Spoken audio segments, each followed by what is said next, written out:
Hello and welcome everyone. Hoping everything goes off without a hitch right now. Looking at Twitch, hoping I come up. Muting myself because goddamn it, you think I'd have that done by now. Welcome everybody. This might be the finale of Vampire the Masquerade Redemption, maybe. I don't make any promises. I think I'm about 2 dungeons away from the end, so we'll see what I can do.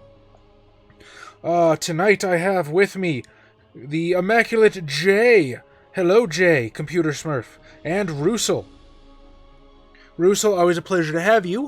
We were just discussing Russell's new Scion game that he is writing, starting with Origins. So, unfortunately, I'm not terribly familiar with Origins. How does Origins compare to, like, the first edition Scion Hero?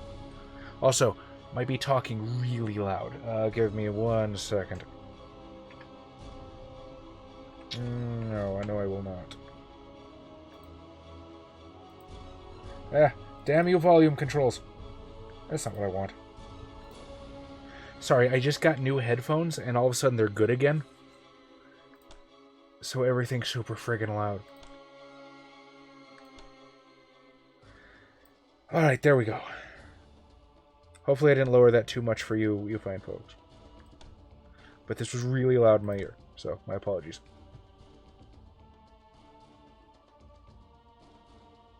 Pre-visitation still technically mortal. Okay, that's cool.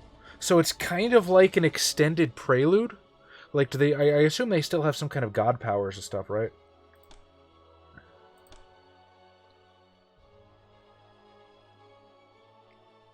I don't know why that took me so long to figure out. No purviews, only one calling, rather low-powered. Huh. I mean, I would personally be very interested in that. Xavier would probably hate that shit.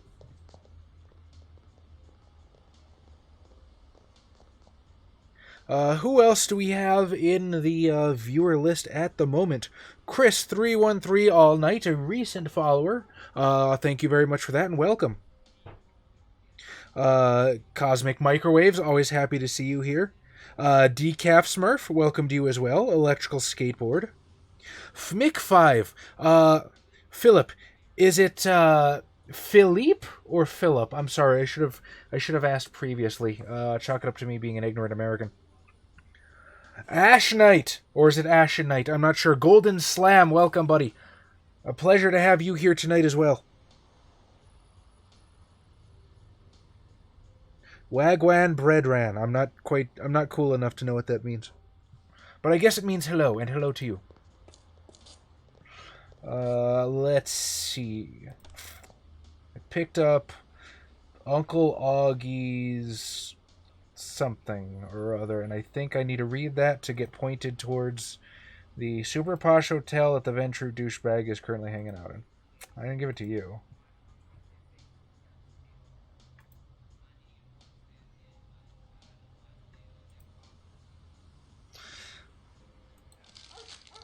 The fuck did that do? It's making paper noises. But I don't see it actually doing anything. Let's see. Tome of Mortis. Whole bunch of nothing. Gloves. Gotta have gloves. Tome of Protean. Did I not pick up the book? I had to have. I vividly remember picking up the book.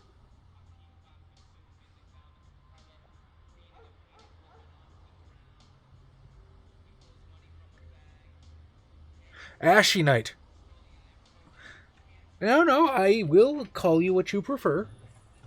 It is the least I can do to show my appreciation for you tuning in. When going up to Hero, those that played Origins get more swag from just a starting out standpoint. Okay, that's pretty neat. How's everything going? Doing okay, thank you very much. Doing okay so far.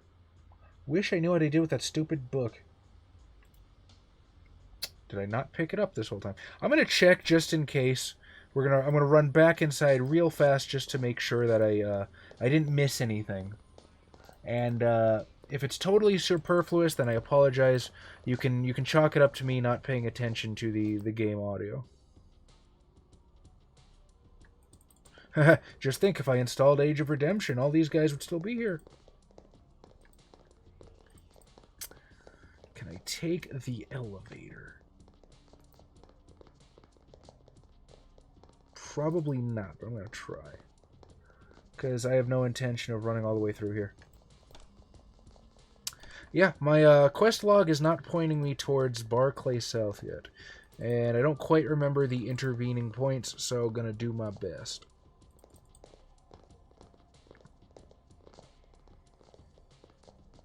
Ah! Playing in it, even better. So, do tell, what scion of what pantheon have you chosen?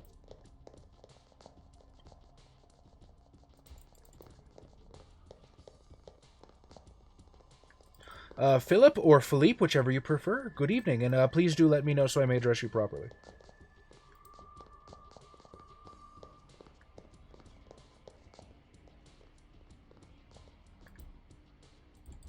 Huh. Okay, no elevator. Gotta take the long way and hopefully remember the long way. Okay, yes, it was through here.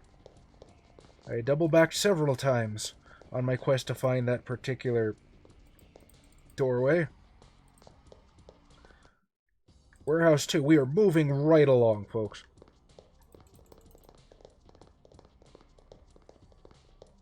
Ooh, the Tuatha. Tuatha is like Irish Celtic, if memory serves, yes? Am I way off base on that one?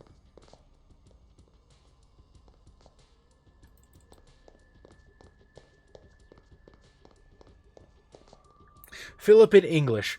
But which do you prefer? I mean, I can stick with Philip. But as I said, it is the least that I can do to show my esteem for you spending your valuable time tuning in. Oh, it's a rat. Neat.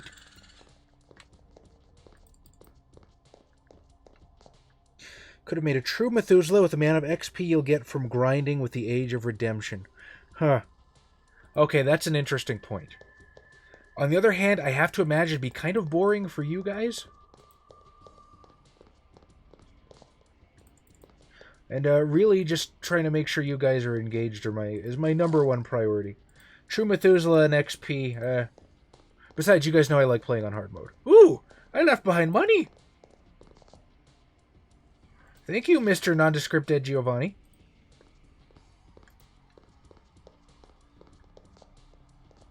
Ah, yes, you've noticed. Well, I suppose there's no denying it. Our dear friend Golden Slam has noticed the sunburn, and I suppose I should tell the story behind it. So, we were going to, or we did, I should say, we recorded a brand new episode of the Hentai Literature Club today. In fact, we recorded 2. We did Futanari and we did Traps for those of you that are interested in keeping tabs on the goings-on of our porn podcast. Well, the story actually starts a little bit before that. You see... Sorry, making sure I'm going the right way. A couple days ago, it was announced that a new ice cream parlor would be opening up here in town. I believe it's a chain that some of my West Coast viewers might recognize, the Baked Bear. It's like this, ooh, hang on. This is the important part. I gotta make sure I grabbed everything in a suitcase. I did not grab everything. Gold watch. So there's a brand new Baked Bear opening up in town. And as a publicity stunt, Big Al's Ledger, there it is. I did not pick it up. Quest log updated. See? Boom. That wasn't superfluous. I just suck, and now I can enter Orsi's penthouse. Anyway, so Baked Bear opens up today as a publicity stunt. They start doing these giveaways, right? First 100 people in line get a t-shirt. First 50 people in line get like a 50 free ice cream sandwiches for a party or event that you host. And then first 300 people in line get a free ice cream sandwich. Woohoo! I gotta be honest with you, I have little to no interest in this crap. But Melinda does. This is Warehouse 2. I think I can catch an elevator straight to Warehouse 1 if I'm a good boy and pay attention. So Josh wanted to record the Hentai Literature Club early so, I would have time to get back and stream, because you guys what can I say, are important to me. And Melinda said, well, the ice cream parlor, that's when they open, that's when they do that thing. I'm like, I don't know. I'd rather just take care of the stuff we need to do. I'm not terribly keen on a free ice cream sandwich. And she's like, okay. Well, so Josh tweets out, hey guys, let's start at 1 o'clock. And we immediately get a text back from Xavier saying, yeah, well, about that, there's this ice cream place opening up at 1 o'clock. Well, I guess we're fucking doing it now, because I should have known. I should have fucking figured, man. Xavier, you can throw free food in the middle of a pentagram and summon Xavier. Unless you're British or French, he don't like those and probably won't come. But so you dangle free food in front of Xavier, he's interested. So now we're gonna go fucking do this thing. And it is the middle of summer. I live in East Texas. It is the desert. It's like 100 degrees outside. Now, I don't particularly care. This is not in the top. God damn it! I'm hitting a dead end again. 'Cause I'm talking and not paying attention. The life of a streamer. So anyway, I don't particularly care. I've been a desert rat my whole life. This is not in the top 50 times where I've exerted myself. I'm talking, I used to live in Las Vegas when there was 120, 130 degree heat, and my family was too broke to have a car. I'm not a stranger to this. Melinda, however, grew up in fucking Baltimore where 78 degrees is hot. So I'm kind of worried about her. And literally, we get there about 11, alright? So we've got a good 2 hours to wait before they're going to start handing out this free shit that, we're all lined up for.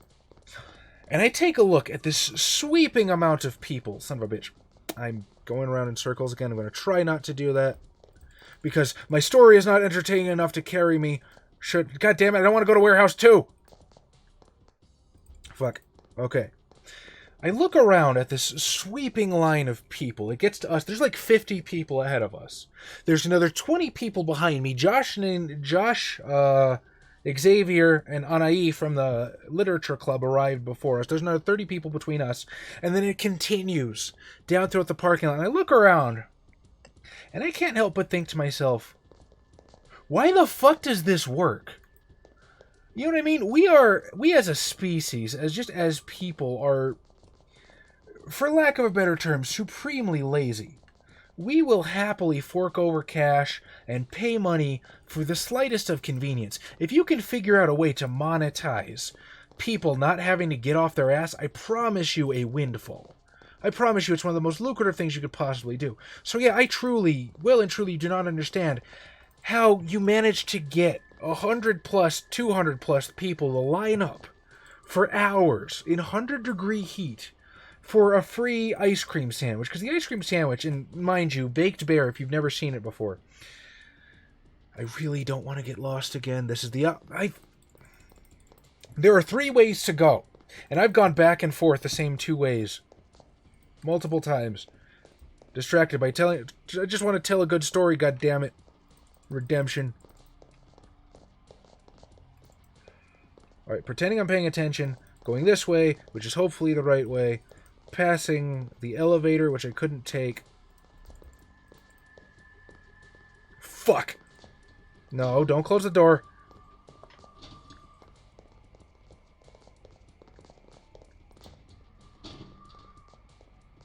Aloe Vera Chaz, we want to keep you happy and healthy. By the way, my English mother chose Philip. My French father gave me Michaud. The French version of Philip is usually written Philippe. Okay, gotcha. I will keep that in mind. So anyway, I'm just perplexed as to why this publicity stunt is working. But it is. People have lined up en masse. So, whatever. I'm not going to be the Scrooge here. I'm waiting with Melinda. And everybody's crowding around this set of tables that is right in front of this, chicken wing place. God damn it, I did it again. I refuse to believe that I am this dumb, ladies and gentlemen. This is really fucking embarrassing. You know what? Do I have a scroll of Walk the Abyss? I'm about 3 seconds away from going fuck it.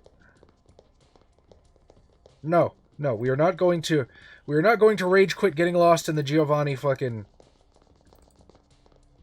this thing. Especially when I'm somehow getting lost in the same vicinity. Anyway, so everybody had crowded around into this, like, little patch of shade in front of this shitty, like, well, no, I don't want to say shitty. They could be very good. In front of this chicken wing place that was there. And the guy was like, hey, can't have you in front of my business. You know, don't mean to be an asshole, but you need to move out. Which is fine. But I'm like, getting frustrated, distracting myself. So the guy basically tells everyone to fuck off and, you know, push the line to the side. Fine, whatever. But I'm like, I am expecting this to go south. Because you can't line up this many people in 100-degree weather and have everything come out fucking hunky-dory.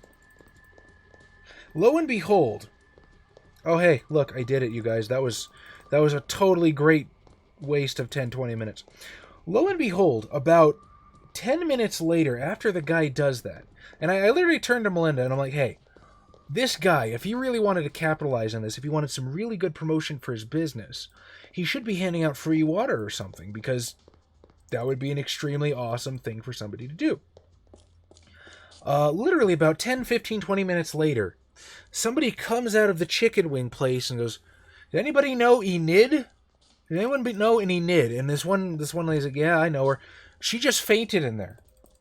So literally, she goes running in, and I'm concerned for this woman, don't get me wrong, but I could not muster surprise if you paid me, because I fucking called it. Again, this isn't fucking California, where this baked bear chain comes from. It's where there's a nice ocean breeze. No, we live in fucking lowland shit, where mountains block the humidity, and it's just hot as fuck with not a cloud in the sky, no shade, no nothing. So 2 hours I'm standing there. I'm basically trying to keep Melinda shaded, because like I said, she is 78 degrees is hot to her.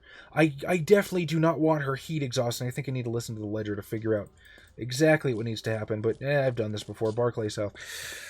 I'm trying to make sure she doesn't get heat exhaustion. We're both starting to get sick. Finally, 2 hours roll around. We get to the ice cream place. They start serving these ice cream sandwiches. When they say ice cream sandwiches, they're actually not bad. They're like these, if you've ever seen the Grandma's brand cookies, a big hunk of ice cream in between, and then I got mine with some like hot fudge on top. As far as the actual product, the actual business, 9 out of 10 would recommend.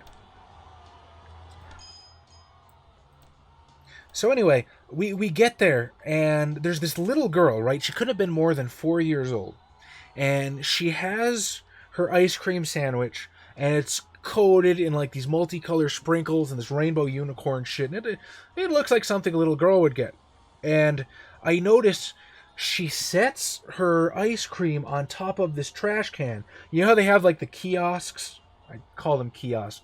But they have like these wooden frames that the trash cans go in, and it, you know, keeps the trash from getting unruly, I guess.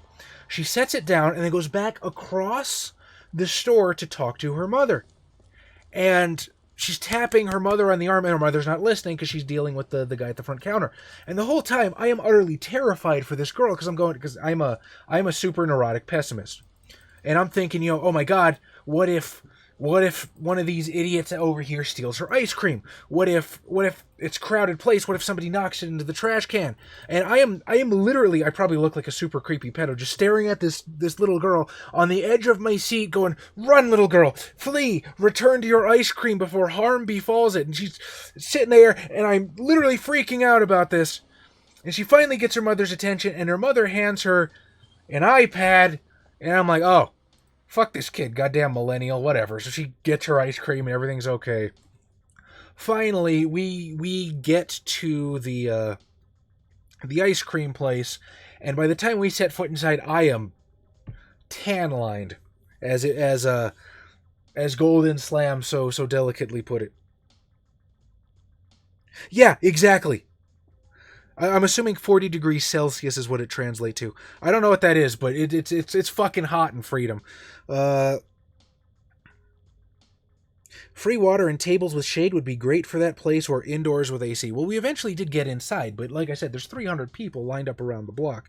And like I said, it was pretty fucking good. 9 out of 10. The ice cream, or the cookie is a little hard. I would have preferred it more chewy, so it's easier to eat with the ice cream, but good product. Ever get the chance to eat it, Baked Bear? Go for it. Was it worth standing in line for 2 hours in direct sunlight and 100-degree heat? Fuck no, what kind of asshole do I look like? Still good food. That ice cream better be gold-plated and delivered by the hand of God for it to be worth it. I'm telling you, I don't know how that worked. I don't know how they got that many people to line up, because, and there were people, right? They were going to the Walmart that was in the parking lot buying food, buying chips. I was like, again, the actual sandwich is like $6. You could have come later, spent that money, just buy yourself the fucking ice cream sandwich, leave, and not have to deal with this. Ooh, sorry. People must be crazy. After a couple days in Texas, I wanted to go anywhere but Texas. The heat was insane for me. I have no idea why people would do such a thing. I have to ask, Cosmic, what part of Texas were you frequenting? Before that, I gotta go sell stuff before I go main quest. I gotta talk to that guy right there, but Oh yeah, the gun nut was in the other part of town. See, I get distracted with my stories and talking, and I gotta be a better streamer. There's no excuse. It is a fault of my own. No one to blame but me. Taxi cab. I think literally every single time I go looking for that fucking taxi, I always take the longest fucking way around possible. It's like it's right fucking there. I literally could have gone 90 degrees and just no. Okay, but first, we're gonna heal you up real fast. We're gonna have you drink on the sly. I probably shouldn't do that. Yeah, there's cops like right there. Oh well. No, Sabat, Wilhelm. This is not shooty time. Oh wow, I think I actually lost more than I gained there. Such is the gambit of being a vampire. Yeah, exactly. Okay, so it's like $6 for the actual cookies and ice cream sandwich.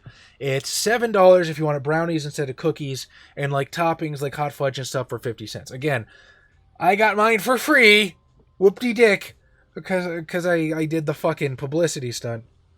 But yeah, that's what I'm saying. Just okay, now, like, I can understand why Melinda wanted to do it. We usually don't have a lot of disposable income, so it's kind of cool to get one for free, but still, fucking, it's not 2 hours in 100-degree heat. Cool. That shit sucked. Again, actual product, pretty solid. I enjoyed it. I had a good time. Publicity stunt, no. And Melinda started getting, I don't want to say upset, but, you know, you have the employees walking around with their smartphones and stuff, and she's like, oh, do they have to record? You know, we're dying out here, let us in. I was like, yes. That is exactly why they're doing this, because they want to show the news and they want to show their Facebook that they had a line around the block. Nobody's going to remember the fact that people were sitting out here for 2 hours. Oh yeah, that stupid fucking werewolf baton that I can't sell. Hey, check this out. Near Rio Grande, right near the border with Mexico. Okay, so you were right about in my area, because I'm not close to the Rio Grande, but I'm not. I'm just beyond walking distance. I'm probably about a good 45-minute drive, give or take. Let's see. What is this guy actually gonna buy? Do I care about the assault rifle? I might care about the assault rifle. You've got an SMG. Yeah, assault rifle can go fuck itself, I think.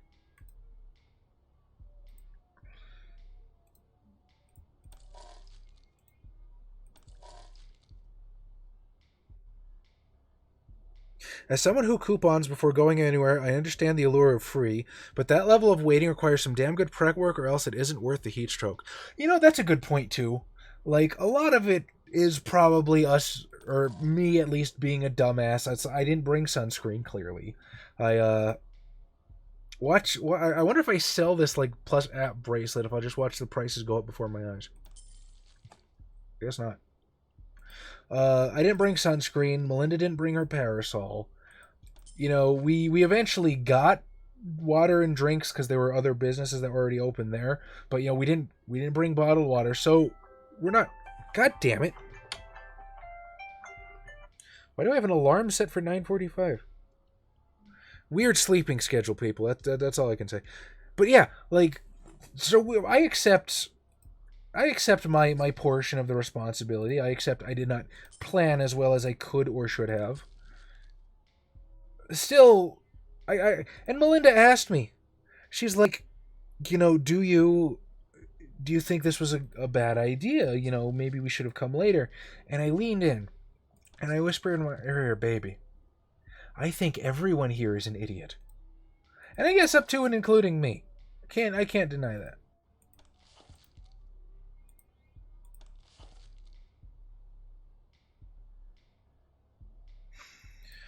What do I actually want to kit Wilhelm out with? You don't have armor? Fuck. Okay, I guess I'm not selling the rags. Or I could just actually get him armor.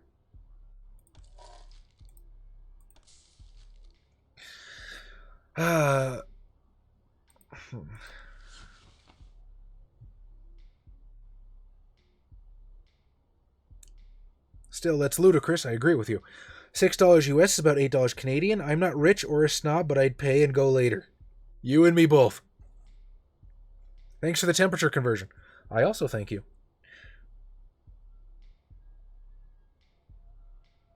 Take care of that burn, Chaz. Aloe vera. Yeah. Melinda was offering me aloe vera, and I'm like, I don't need it. But I probably should. Peeling on the face can be a doozy. Yeah. Well, I guess it's bad for me if I'm going to sit here and stream to look like a fucking Nosferatu. So I guess you have convinced me. I will do the thing that should be done. Kind of think I don't care about his pistol either. Probably just give him the shotgun. Because in a little while... Well, who else has crap I don't want?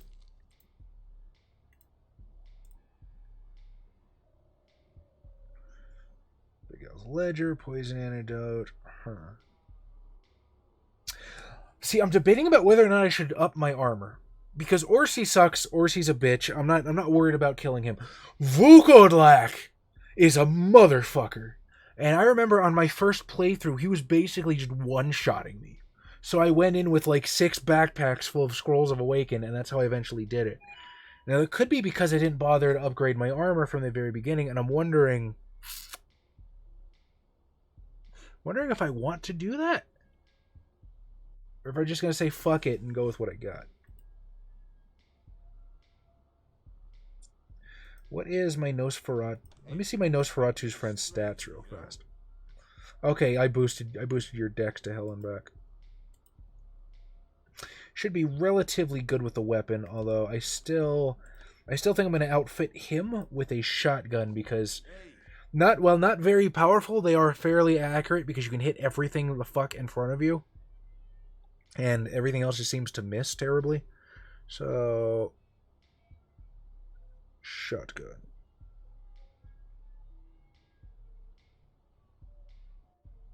Access denied. Welcome. I haven't seen you here.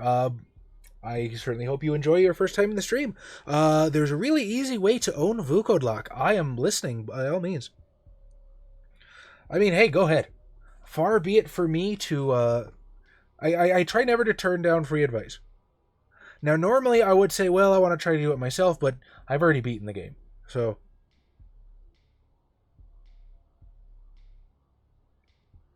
I'm glad you... I don't know if I should apologize for spamming the Facebook page, or if I should say thank you for you know, taking the time to stop in. So I will do both. Thank you, and I apologize. Let's give him... I thought shotgun. Shotgun. Where's the shotgun?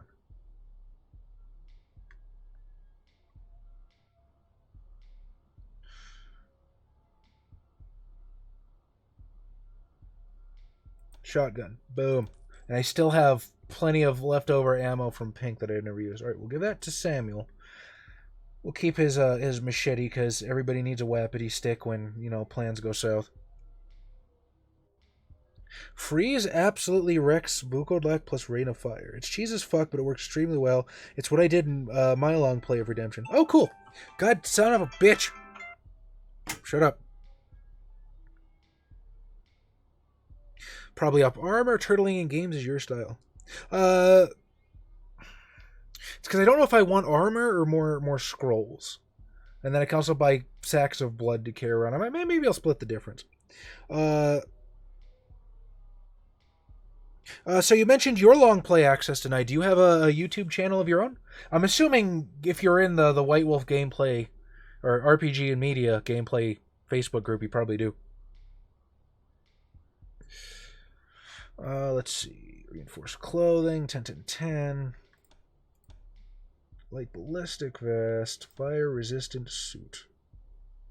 I'm probably not. I'm done with the Tremere part of the game. I don't think I need too much more of that. Ooh. That is expensive as a motherfucker, though. I might be able to grab 2 of those. Do I have somebody prettier? Alright, take her easy. Lily, you're a prostitute. Or were. Hey, check this out. No. Maybe my prices is like an aggregate score. Is that how it works? Things you ever seen?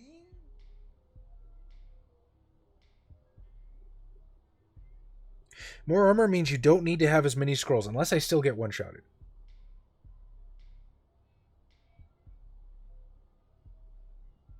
Hey, no problem, Access. One thing I really do try to do is support the community as much as I can. As dear Chris Zach likes to say, a high tide rises all ships, so please, by all means. Let's see. So, now who's got inventory? You, Wilhelm. Huh. It actually did go down. I guess this guy has like a man crush on Wilhelm. You know what? You know what it is? Sabat discount. Like, he probably keeps this guy in business. Okay. Hey, take her easy. So who needs armor? Kristoff probably needs armor the most, since I usually have him up front with the Wapiti stick. And we'll give it to Wilhelm, you Sabat bastard, because I think he has the best stats. Probably would behoove me to keep him alive.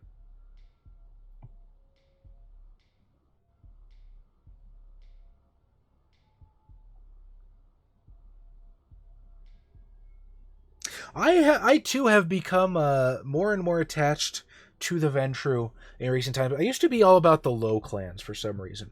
I love my Malkavians, I love my Gangrel, but there's just something so alluring about the power and the nobility of the Ventru that I agree with you heartily on. Although, to be completely honest, favorite clan is the Nosferatu. I do love my outcasts. They have my favorite spread of disciplines, and I just like monstrous vampires. I think they're cool. Sabat for life, indeed. I didn't spell Bruja right there. Oh, I see what you're saying. Ooh! Are we about to have a clan faction war? I support this. Debate.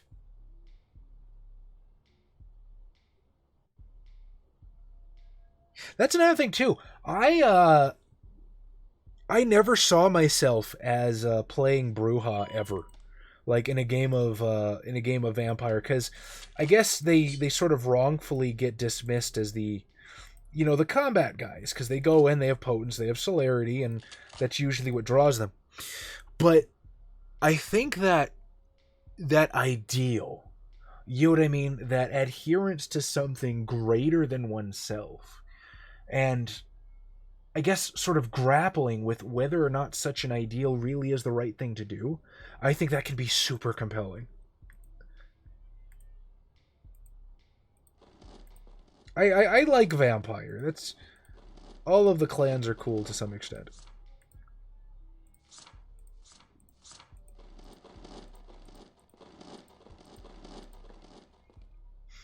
Who else? You had my other shotgun. No. Lily actually has no reason to have any of this. Like, I set her up as a fire mage.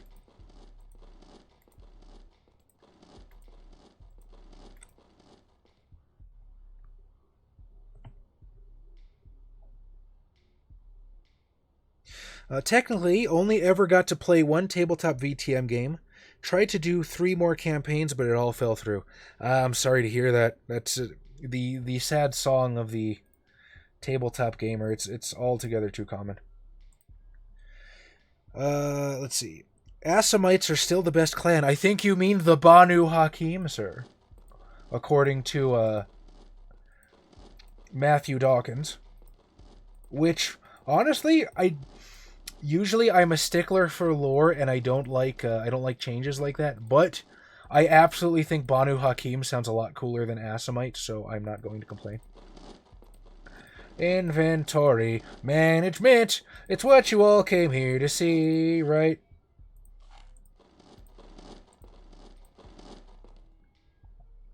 My unhealthy, deep-seated love of VTM came from Redemption and Bloodlines. Hey, it doesn't matter where your unhealthy, deep-seated love came from.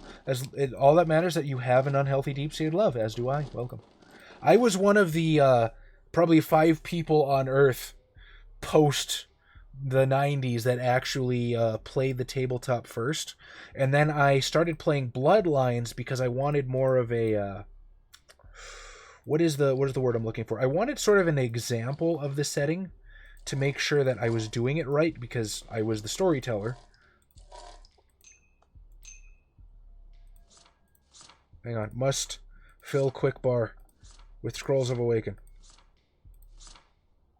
Cloak of Shadows, Awaken. Speaking of which, as dumb as it is to say, when I page over to this guy, I might have to stock up a bit.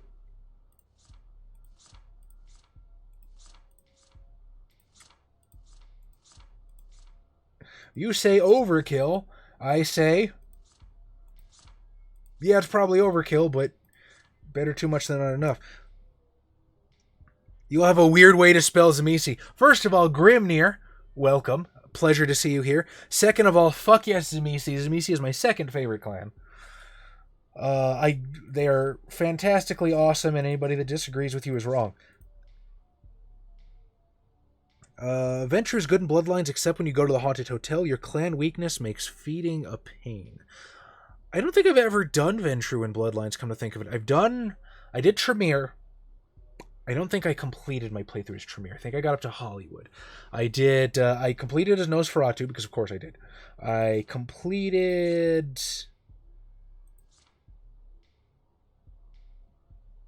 It was either Malkavian or Gangrel that I completed. I think it might have been Malkavian. Or no, I did complete the Tremere. I didn't complete Malkavian or Gangrel. Gonna tuck that away in the corner. I installed the Anti-Tribu mod. I was playing as a Tzimisce for a while. Again, of course I was. I didn't get to complete that one either, but that was through no fault. Well, okay, yes, it was my fault. I upgraded my computer. And by upgrade, I mean got a completely other one because the computer 0 was a fucking potato. So, yeah, unfortunately, my save game with the mod was locked to the other computer. Or, not locked. I guess I could have moved my files over. I just sort of didn't. Alright, you've got 5 extra, you've got a shitload extra, and you're going to share.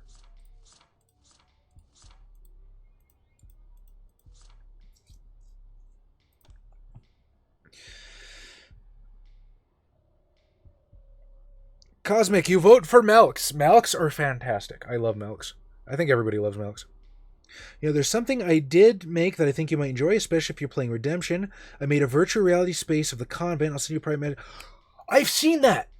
I've actually... This was a while ago, but I remember seeing you post that in the Facebook group, I think. Yeah, I remember checking out the video. That looked really awesome. My current Bruja made everyone think she's that, then became Baron, is now poised to elbow drop the Sabbat War Machine. You can play Rebellious Bruja without playing a complete meathead. Absolutely true.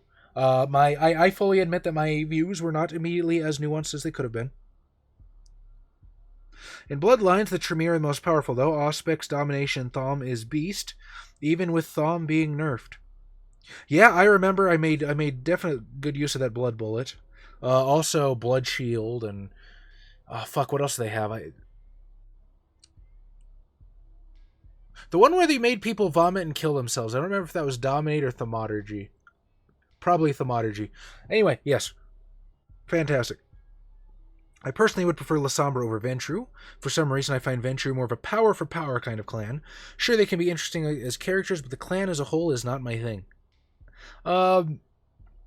Yeah, you're not wrong. I think it could be, not necessarily saying I am making the argument, but I think it could be argued that Lasombra are kind of just the Sabbat Ventrue. Maybe with a bit more of a warrior heritage, maybe a bit more concerned with the church, but I think a comparison would be apt. Sombra have the best discipline. Shame about the dudes using it. Meaning you don't like Lasombra? I actually did play the tabletop game first. It was one of my first tabletop experience way back in 07. When I was a wee teenager, I did not play Bloodlines until 2017. For me, I want to say it was like probably 2014 is when I first fired up Bloodlines. I never had problems feeding with Ventrue. I always get a high seduction and seduce all the blood bunnies in the clubs. Always have a fresh supply. Yeah, you know what? Every time somebody plays Ventrue in Bloodlines, I've come to notice they always tend to go social first, which I'm not saying don't. I've just never seen anybody not do that.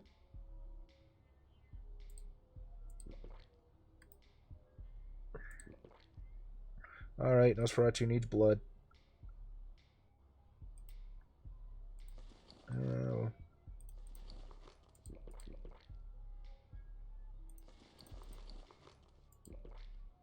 Why did they send him to me with like 4 fucking blood packs and half a blood bar? I question the logic, Activision. Alright, and I have to crack open this book. No business. Prague shipment surveyed. Delivered to... As far as the one VTM tabletop game I played, the guys I played with were extreme power gamers. Oh, dude. Dude, I know that feeling. So I got to make demon deals and maxed out all my stats. It was fun, but when I talked to people on the Facebook page, they got on me big time about it. Well, that's not your fault. It's kind of just the group you were playing with. I understand. I get it. You know, I don't want to say they're wrong, you know, because everybody has their own tastes. And, you know, what might be cool for me might be, you know, somebody else's thing or vice versa. That is, you know, up to everybody who plays the game, who can play it in their own way, of course. That being said, like, I get it. I personally, like, playing with power gamers is not my fucking thing.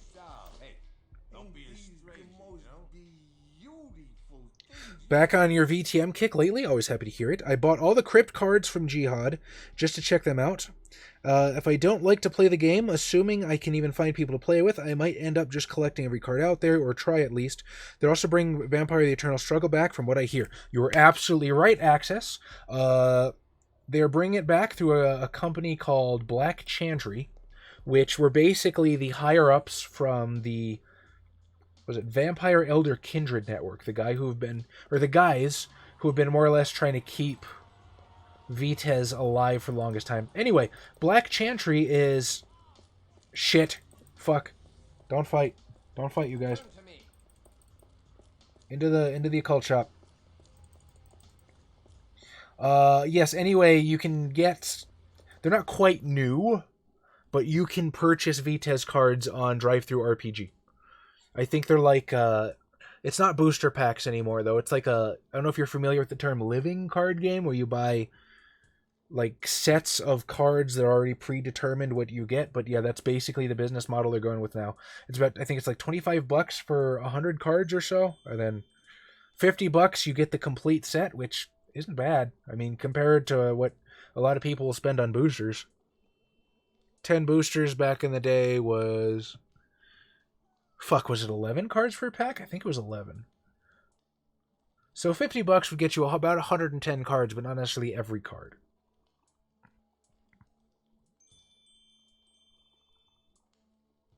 Soul, good evening. Welcome, Soul. The clan is kind of meh, bit too much of passing knowledge of niche vibe in their writing, but obtenebration is the fucking best. I can understand that. Well, I guess there's always the Kia Seed, if you can find someone willing to let you play one. Have to say, though, Psychic Assault is by far my favorite ability. Took down a werewolf who drew down on our group, pissed me off, so I took him down. Didn't kill him, but he was unconscious, so I chained him up, removed any tattoos I saw, and sold the werewolf to his Amisi chop shop. Damn, dude, that is hardcore. You guys are talking shit from what clan? All of them. What a bad end, I'll say. Yes, drive-through RPG. The Onyx Path? Holy crap, do we actually have the honor of having the Onyx Path in chat tonight? Welcome, you fine folks. By the way, recently bought a handbook for the recently deceased. It is fantastic. Wish I had that a couple weeks ago when we started our Wraith Chronicle and was not about a session away from ending it. But thank you.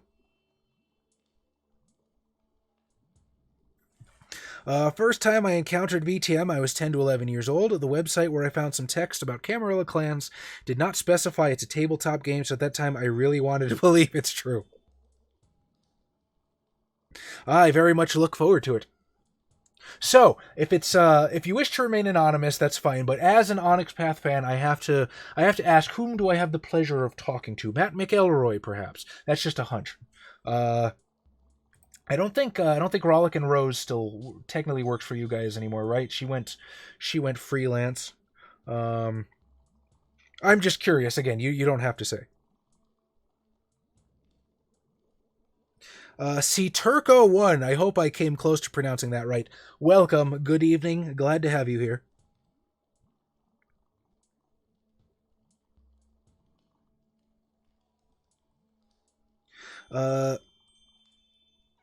Onyx Path is absolutely right. 2 older sets which have been brought back, and so far 1 new set. Is Heirs to the Blood the new set? Or no. They did Lost Kindred. Lost Kindred is the new set, right? And I think Heirs to the Blood just recently came out. Or is it not out yet? Might not out be yet. Onyx Path knows. Alternatively, you could be a Lasombra sired caitiff. Yeah, but what storyteller is going to be like, yeah, well, okay. I have absolutely allowed caitiff with obtenebration before, so I'm not the best person to respond to that per se. Plasma bag, blood pouch. Get a couple of these because they're always useful. Get a crap ton of scrolls of awaken. Ooh, they're cheap. My burdens prevent further cumbrance. Well, give it to somebody else. Oh crap, that was not what I meant to buy. It won't go to waste. Where is the scrolls of awaken? See, again, look, 121 for Lily, 91 for Kristoff. This sort of creepy Wiccan chick has it out for older gentlemen?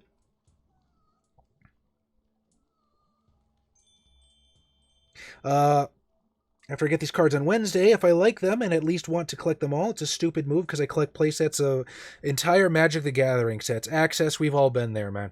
Also, Onyx, if you guys are still here in chat, I understand if you guys got busy. Ian Watson, welcome, Mr. Watson. Yeah, I've seen Matt quite often on Facebook, which is why I kind of assumed it was him. Forgive me, sir. I by no means meant to demean your presence, if in fact I did. I believe I met you at Gen Con one year. You probably don't remember me, but hello. Question, Mr. Watson, if you're still here in stream chat with us, what is the official outlook on using Lackey for to play VTES with people?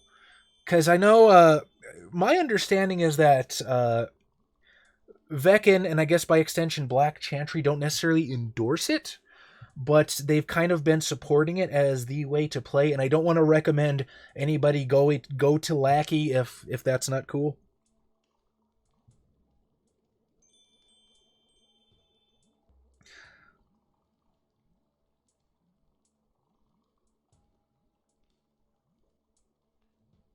I got behind on chat. This is my curse. I ramble far too much.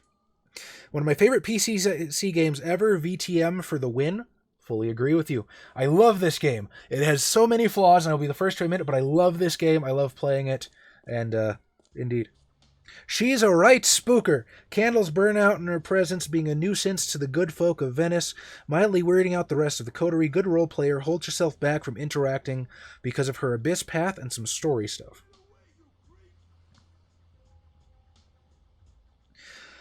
Let's see. I always allow Kia Seed. I have one in my Dark Ages game who's full into the abyss stuff. Sorry, I missed the previous one. That gives more context. Well, don't be too impressed by that werewolf incident when I think it was called a Cairn. The Cairn? They all hunted me down. The small army of Schlachta didn't last long. I died a horrid death. It's kind of what happens when you piss off werewolves, my dude. It's just, you're kind of asking for it. Okay, Barclay South. I'm going to try not to take the long way around this time, but I think the door is on the far side. Let's see. Got introduced to VTM when killing class in 5th grade. When killing class? You mean skipping class? Trust me, we all had our moments. I allow pretty much everything in reason, Angelius Ater, Salubri, stuff where there's like 2-digit number or lower I tend to be, maybe not about. I mean, so the way I tend to look at it is it's meant to be played, right? Okay, I guess technically some of them are meant to be NPCs. Like Blood Brothers, probably not meant to be played, but it's cool stuff, and I like to give my players cool stuff. So if they have a really neat backstory, or if I just think it'll be entertaining, I give them the thumbs up and say go for it.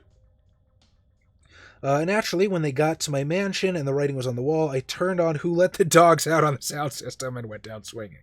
That is the way to die, my friend. That's how I want to die. I'd probably allow a caitiff with obtenebration. Not the most out there thing. Agreed. Excited to try Vitesse, but I have nobody to play with, and the online free platform I tried was confusing. Nobody was really playing, and the people who did weren't helpful. There's a Facebook group. I don't know if you've heard of it before. Well, again, I should see what Mr. Watson has to say first. Black Chantry are the one with the Vitesse license. You'd have to ask them for the official response. Onyx Path is the tabletop RPG side of things. Personally, I haven't even played Vitesse since the 90s. Okay, well, I'm going to go out on a limb and say the guys at Black Chantry are okay with Vitesse. There is a Facebook group called, I think if you just search Vitesse Lackey CCG, you'll be able to find it. Hang on. I will do this because I do enjoy growing the community as much as I can. Any community. Vampire for the win. Well, any vampire community. Lackey. I think it's called Vampire the Eternal... Yeah. Vampire the Eternal Struggle Lackey CCG group. Now, admittedly, it's not quite as active as it used to be.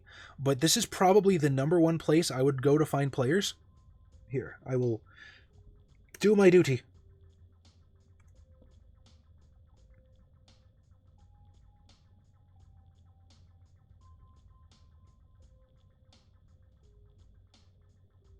Time frame on the re-release of Vitesse, yeah, it's already out in print on demand. Yeah, if they can do that for me, I'm more receptive, but if someone comes in with a super off-the-wall bloodline with no other reason that it's cool, though, I tend to nope. I mean, see, then you would have never let Adam play a gargoyle like we have going on in our home game. Because I don't know where he came up with that idea either. I think they looked cool in Lore of the Bloodlines, and he wanted to play one, so I was like, yeah, go ahead and play one. It'll be funny. He has not disappointed yet. I have a gift for him. Just notice that killing class does not work in English, specifically the current gun violence situation in the U.S. That isn't what I interpret it as. But I assume he meant skipping class. Funny you should mention Blood Brothers. Chaz, my players made mention of wanting to play a pack of them, but kind of how the St-Vald clan book sort of depicts them, so kind of intelligent.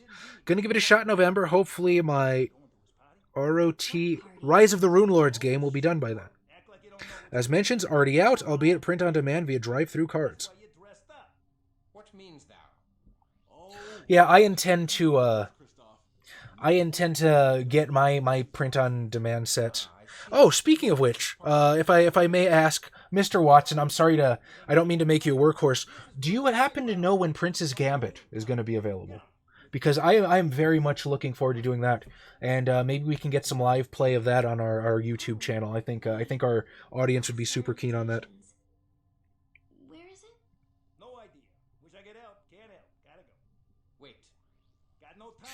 Unless you want Probs not, usually get inexperienced players who haven't played coming in, so I try and wrangle them a bit. Most tend not to want the downsides of those things anyway, once explained the usual reactions. Yeah, it's a fair point. I know I'm kind of all over the place with conversation, but I don't get to talk about VTM with people often. Hey, you're in the right place. As my stream viewers probably know well by now, I will happily talk about Vampire whenever, wherever, even in unrelated games. Aha, I see you, Switch. You can't hide from me, Switch! I know I'm kind of all over the place. Oh, I read that already.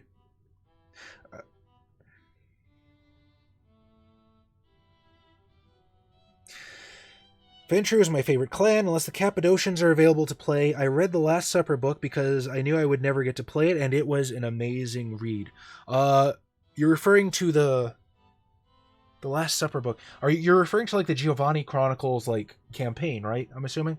I actually have that on my shelf somewhere here. Hopefully we'll get that played for the channel at some point for our actual plays. You have wandered into the Elysium, as it were. You mean the penthouse? Yeah. Prince's Gambit has gone out to backers already. I don't know when it's intended to hit retailers. I think Studio 2 is handling distribution. I'll ask them once Gen Con's over. Okay, I am very interested. I assumed it would have been print on demand through drive-through like a lot of Onyx Path stuff, but hey, if it's in retailers, that is awesome.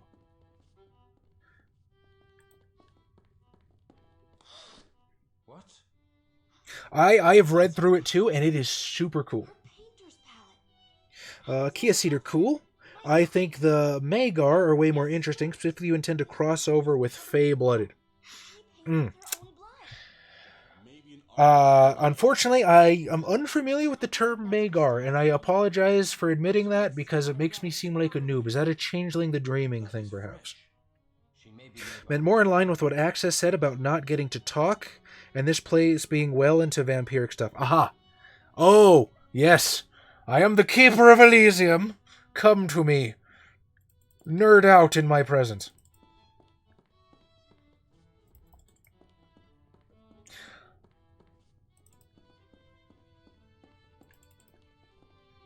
Oh, by the way, Sir Mr. Watson, thank you for dropping in. It does mean a lot. It is always it's always cool to, I guess, get noticed by Senpai, if you will. I don't know. It's a big honor to have you here, and I'm sure you kind of just do that to like look for people streaming the game and see what people are saying about it. But I am happy to have you here, and I feel I need the key to the back, don't I? I might have jumped the gun a wee bit, folks.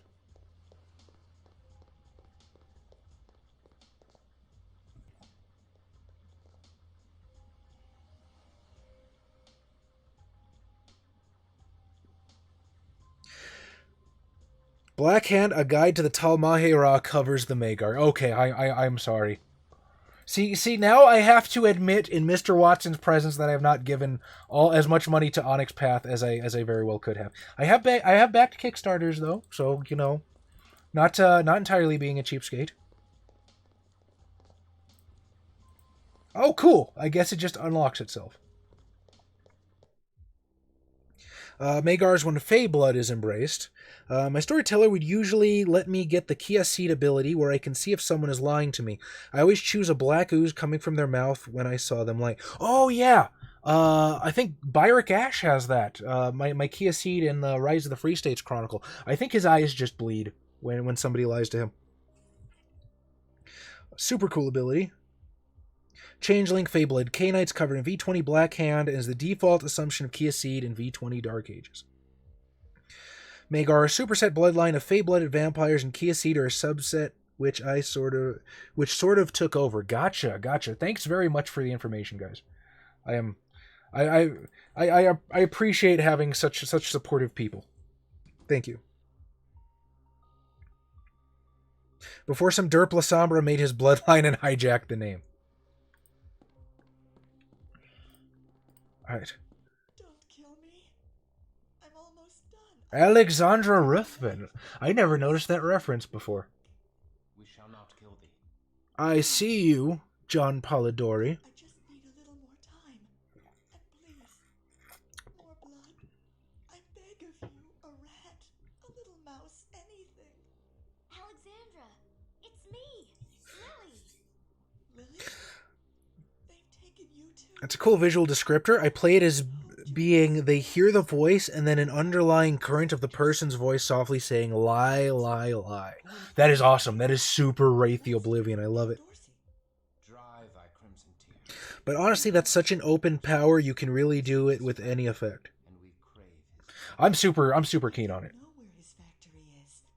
Only that they're coming to take this portrait there for his private New Year's Eve party tonight.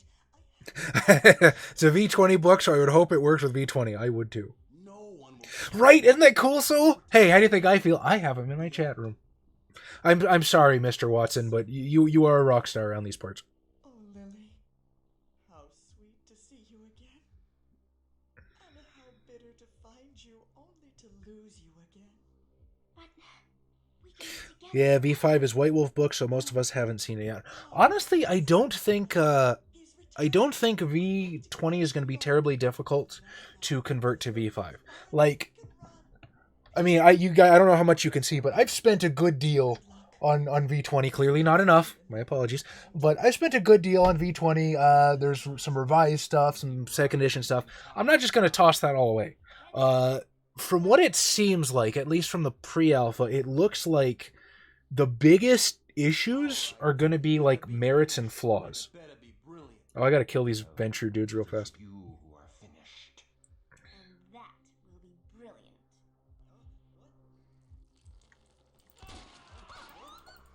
Oh, the Venture got a mascot doggy.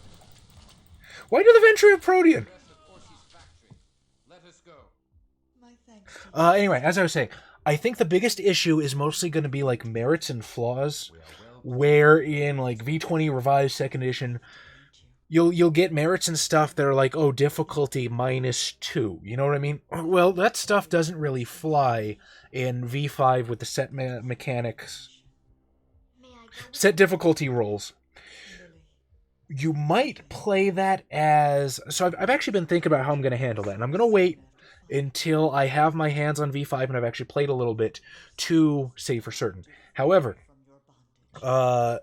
the way I'm probably going to handle it is either maybe one less difficulty, so you need like one less success on that roll than the difficulty Story Star sets, or Well, till we meet again. you might make it as, what do they call it, succeeding at a cost, being able to succeed without the cost.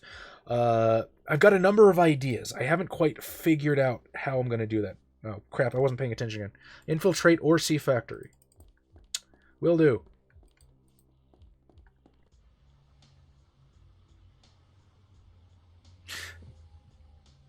V5 drops in a couple weeks. We'll find out soon. I am super excited. I forgot how to talk, and I'm jabbering just random syllables at this point, apparently. I pre-ordered it as absolutely soon as I could. I am super duper looking forward to this. Much excited. Ventru, well-known practitioners of Protean. I do sincerely hope we get merits and flaws of some kind. It's such a good addition to character creation. So what I think is actually going to happen, because I'm a fucking nerd and I've scrutinized the hell out of the pre-alpha. And if you notice, there's a part in the pre-alpha where they mention merits. They don't talk about flaws. Now, if memory serves, I'm not super well versed on Chronicles of Darkness. Wish I was. Unfortunately, a lot of my players, as I've lamented often, are very staunch classic World of Darkness players. I do think it's a shame because I think there's a lot of cool stuff in Chronicles. But I don't think Chronicles actually had flaws. They had merits. You could get 7 points of merits for free, but I don't think there was... Or actually, there might have been flaws, but it was handled differently. Point I'm trying to make is I think they might give you merits, but not flaws. And the reason for that is if you've played with any stretch of Power Gamer, usually the flaws they'll take are completely stupid. You know what I mean? Like, oh, I have a phobia of gazelle. And my hated enemy is the guy who owns the ice cream shop 2 towns over. You know what I mean?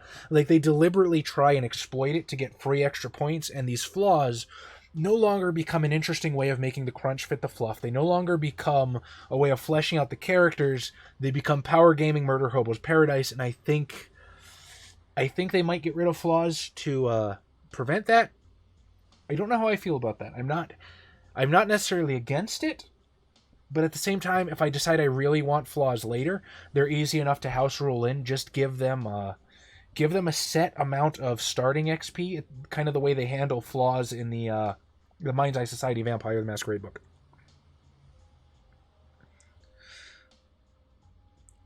Chronicles of Darkness. Merits is used for systems. The WAD called both backgrounds and merits. Gotcha. Okay, that is super helpful because, like I said, I've played 2 whole games of Blue Book First Edition Chronicles. Flaws were sort of there in 1E, but worked differently. Instead of bonus points in character generation, you would get bonus XP if the flaw impacted you during play. That's a way better way to handle it because, like I said, characters be picking flaws that never come up. You ain't got an invitation? Get lost. Yeah. No invitation, no party. I mean, I use stuff from... Do I just kill these guys, or am I missing something? Did I not grab a thing? Or is there... It says infiltrate. Damn, I played this so many years ago, I can't remember. Part of me thinks there's a side entrance. I could be thinking of the... cathedral. Was there an invitation in Barclay South? Was there an invitation I was supposed to pick up? Did I get an invitation from Alexandra? I'm trying to be personable and communicate, and this game won't let me.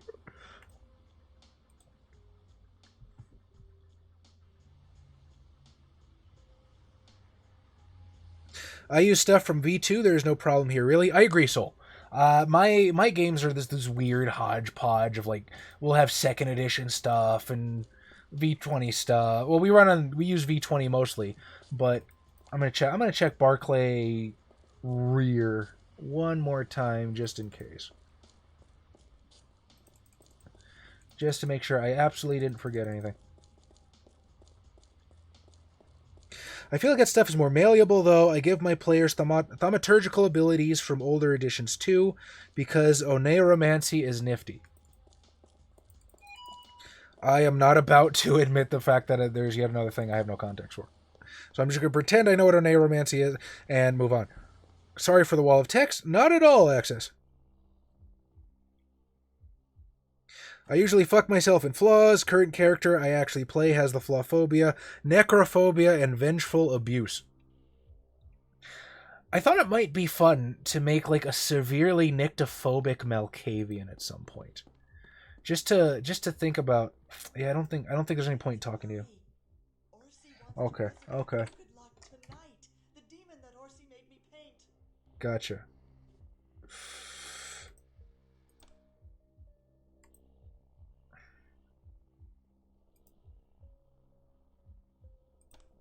Never fear, we will figure this out.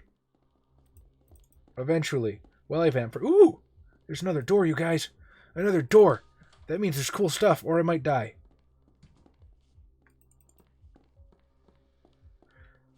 There is absolutely no fucking reason for that door. I'll get my hopes up for nothing and switching stuff around in debug mode. Which, as I can imagine, triggers a lot. Indeed. So, phobia of gazelles would give you nothing unless you were encountering gazelles and... Yeah, accidentally. Or, absolutely is what I meant to say. And I think that's a much better way to handle flaws. Honestly, the flaw I've seen people use most is prey exclusion used to exclude children or just straight up making kid vamps. Hey, look, a stream for once. Yeah, you're not grab her painting. Okay. Thank you, Cosmic. You saved the day again. See, Access, I don't mind backseat gaming. Sometimes I just don't pay attention at the right moment. Sometimes you guys help me out and save yourselves from having to watch me run around for an hour, and I appreciate it. You make me have to do less editing. Or any editing. For some reason, Adobe Premiere absolutely hates videos from Twitch. I don't know why, but it will throw off the audio syncing something fierce. And it's not even like it's 5 seconds off or 7 seconds off. Like, one part will be 3 seconds, one part will be like 7 seconds, one part will be like 3 minutes. It's bad. So I try to never stick anything into Premiere that I don't have to. Yeah, a stream for once. I'm sorry, Shiny. We tried doing the Persona 5 stream during usual time, and we had no power whatsoever. So that didn't happen. And literally the power came on right as we were leaving. So it was like, yeah, there's no fucking point. Time you mooks got here with that painting. It's almost V-Day.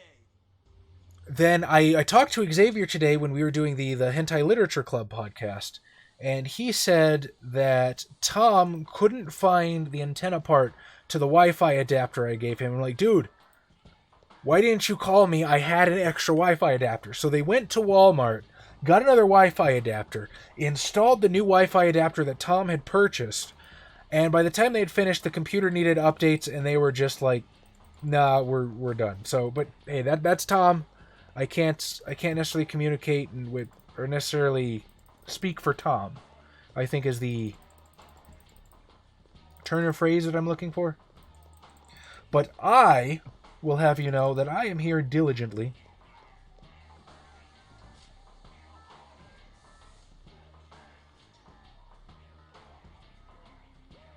I can understand why they take the former, but it almost never comes up. Oh, Neoros equals dreams. Mr. Watson, what would I do without you, sir? I don't mean that sarcastically, by the way. Thank you. You've been super cool and awesome in the stream.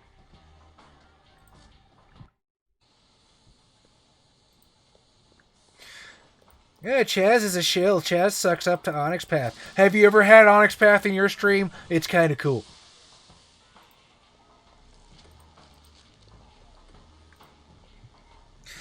Nick, dream magic that allows you to have portents and such. Okay. Understandable. I thought Auspex did that, but I guess it does that too. Nyctophobia on a Lasombra, fun times. That would be a terrible Lasombra, I fear.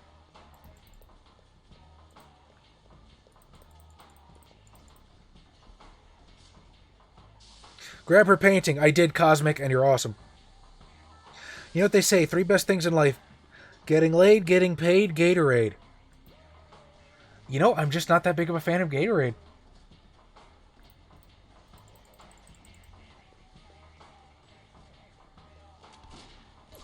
Oh. Is there meanies? There's meanies.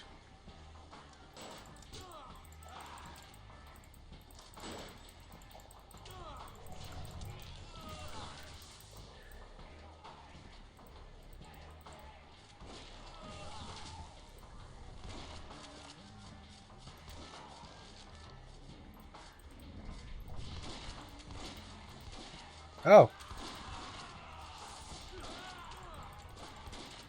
I did not see a bad guy there. Let me by, Mr. Nosferatu. I wish to help.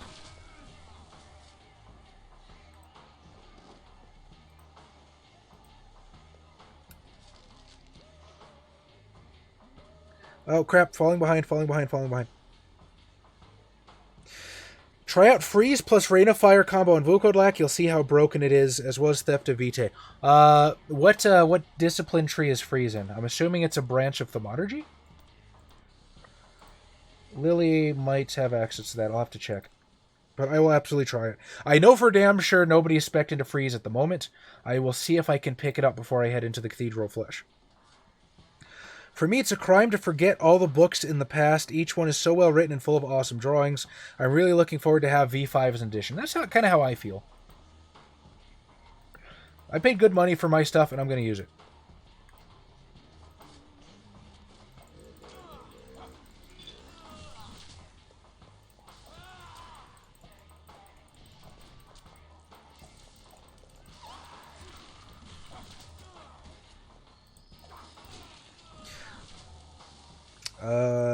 Hoping to see more Wraith. I love Wraith. I mean, honestly, Wraith is quickly becoming like one of my favorite World of Darkness lines. I think my second favorite... Well, first my favorite is Vampire, because of course it is, because I'm a walking... Ooh! Because I'm a walking stereotype. Okay, we give that to the Sabbat guy. Sabbat gets chain guns. This is New York. That's just how things happen. Are you going to tell the Sabbat guy he doesn't get the chain gun?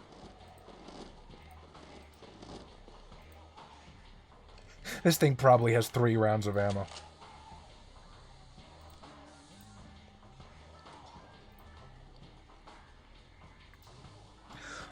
Yeah, first is Vampire, just because I love Vampire.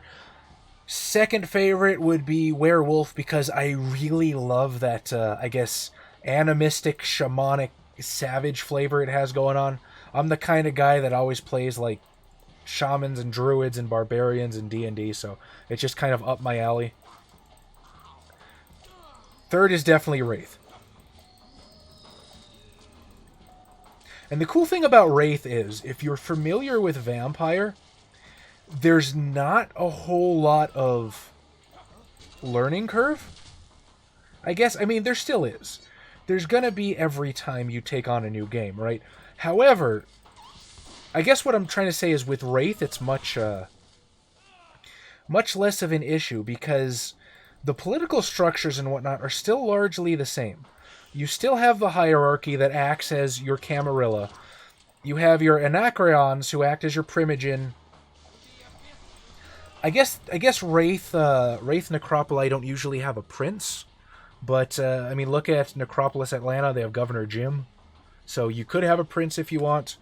The only thing that there's a lot of the disciplines. There's a lot of allegories. Like, you could use Moliate for vicissitude, more or less. You could use... Quick, think. Don't say something stupid. I guess puppetry could kind of be considered like dominate. But Wraith is really easy to grok if you've run Vampire before. Really, the only challenge there is just understanding the... I guess the dichotomy of the skin lands. Holy crap, how did I miss that the first time? It's understanding the dichotomy of the skin lands, how Wraiths, I guess, God damn it, don't die with full blood.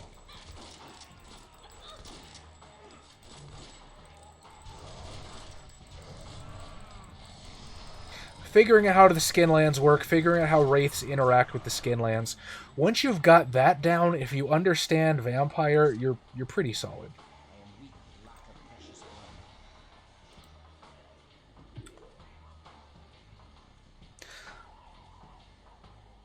How about a Malkavian who thinks they are Dragonborn? So are we talking like D&D Dragonborn or Dovahkiin Dragonborn? Rocket launchers are kind of iffy in this game because it's very easy to blow up your friends. Ooh, Theft of Vitae.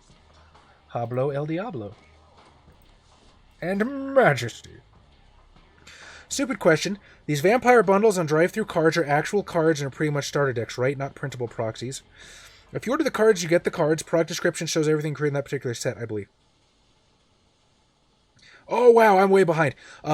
Access, if Mr. Watson has not already answered you, which he very well may have, they are not starter decks. That's one thing that Black Chantry has said before. They are wanting to put out an introductory product here soon, but according to Black Chantry, they don't stand alone.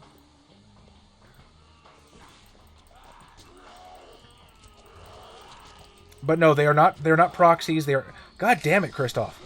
They are actual proxy, or they are actual cards.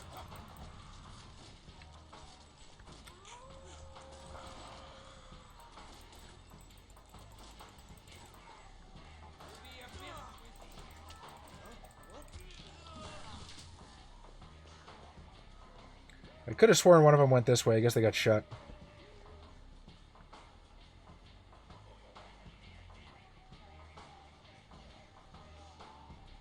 Didn't want you to suffer like I did recently. Finished my walkthrough with a couple of days ago. I very much appreciate that, Cosmic. Again, my concern is mostly for you guys. Like, I am a stubborn mofo. I will wander around for 5 hours until I figure something out. However, not the most entertaining thing for viewers. So I do appreciate the help in getting things a little bit more expedited. I really like the boldness they took in art direction, giving a giant space for models. I'm assuming you mean the art direction of V5. Yes, V5 looks gorgeous. I fully agree with you there. I was actually more hoping they would use photography, more so than illustrations, but I don't know. I'm not complaining. There's some damn talented illustrators that they have access to, and you know, more jobs in the RPG industry is a good thing. If I remember right, it's the Monergy, or Neuromancy, I'll take your word for it. They may not be exactly the same quality as the old cars since it's a different process, but they're close. Handbook for the recently deceased is out now. Wraith 20 is dropping soon. The handbook is really cool. Okay, I'm really trying not to shill for Onyx Path here. I got it today because I have a couple of... I had some drive-through RPG credit from the work I've done for Storyteller's Vault. And I had like $5 kicking around, so I was like, hey, new thing. I will happily check this out, even though we literally have like one session left of our Wraith Chronicle. Maybe this will help me make it the best session ever. So I downloaded it. There's a lot of really good practical advice for, playing shadows. That's one thing I didn't talk about earlier. That's something that's difficult for a lot of players to understand. I'm sure Cool Imp and Yusuf will tell you all about it. Adam has a very hard time understanding the shadow, getting into his mindset. So I think it's about, correct me if I'm wrong, Mr. Watson, it's what, like 43-page PDF? For $2? Pretty good.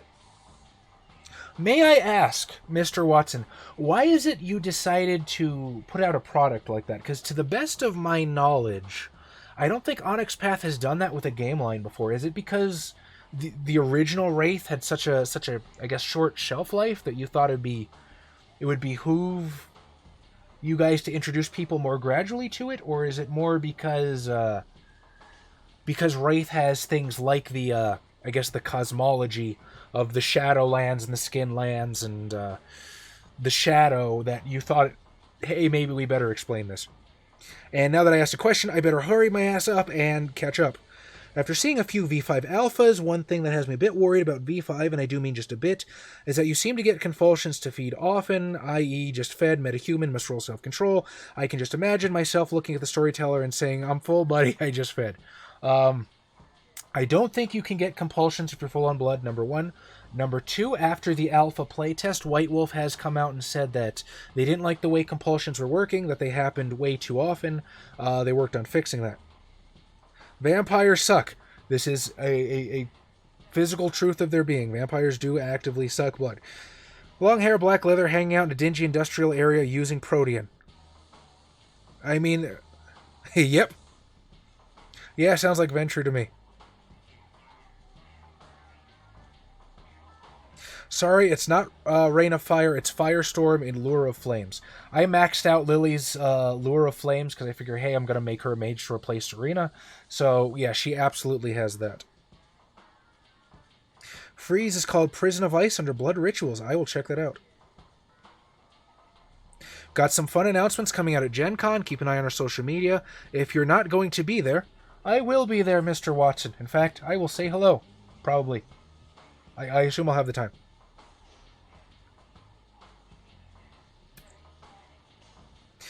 Super confusing because I have no idea where to start in VTES. Even then, just collecting the cards is appealing even if I don't like the game.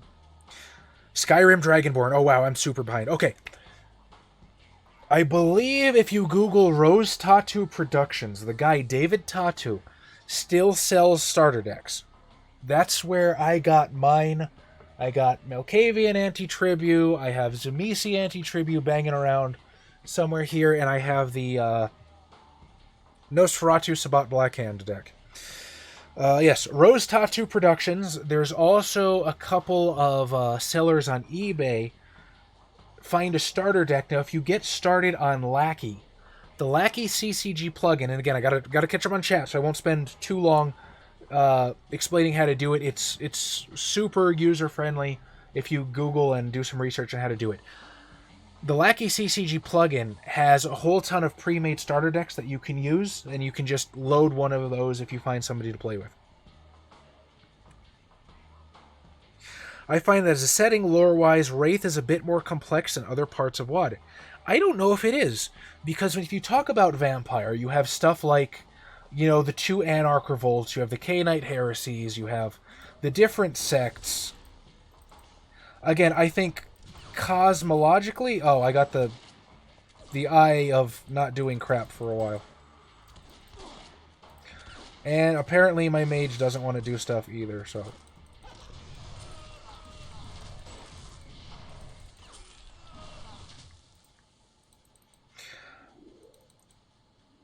I think Vampire is a lot more well, I don't want to necessarily say difficult for the beginner, because there's different levels to how much of a vampire nerd you're going to be. There's knowing who the Ventru are, and there's knowing who Jan Peterzoon is.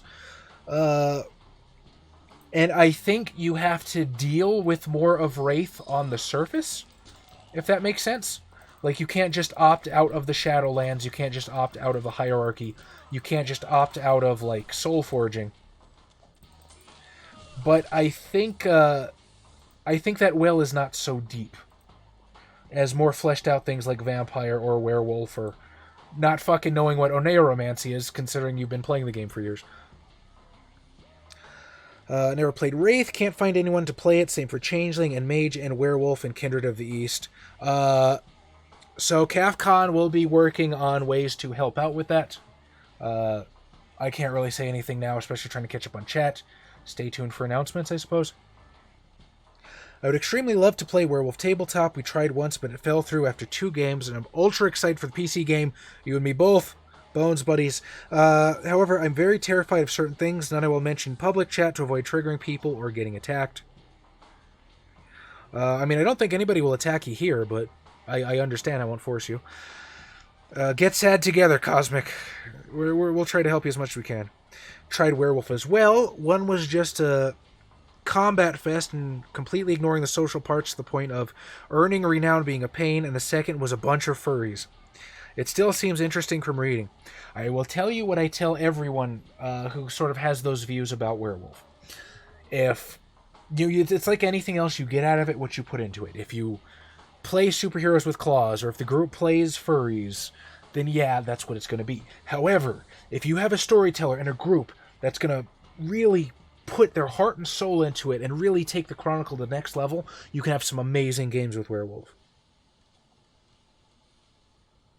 We did a similar product for Mage. How do you do that? But that was a bit more set up as the first supplement after the rulebook, while Wraith's Handbook is designed so it can come first behind the rulebook. Yeah, because my understanding of how do you do that was it was the breakdown of the spheres that was absent from Mage 20, right? Wonder if there are Egyptian vampires. You have the Setites, which is the first thing somebody's going to point out. Second thing is you have Kindred of the Ebony Kingdom. So, yeah. Yeah, exactly. Followers of Set. See, Mr. Watson beat me to it. To be fair, a lot of people will come in fresh neonates, and you can just have them know fuck all. That is absolutely a solid point. I can't debate that. However, fresh wraiths also know fuck all.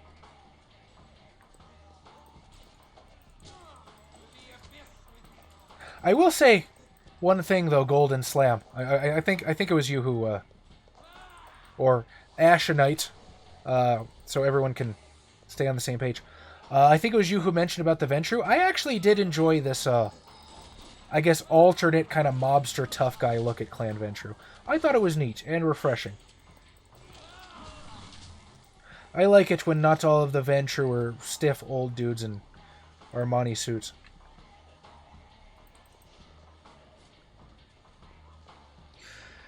Maybe just because I was reading Wraith core book after Changeling, which was super easy for me to get into.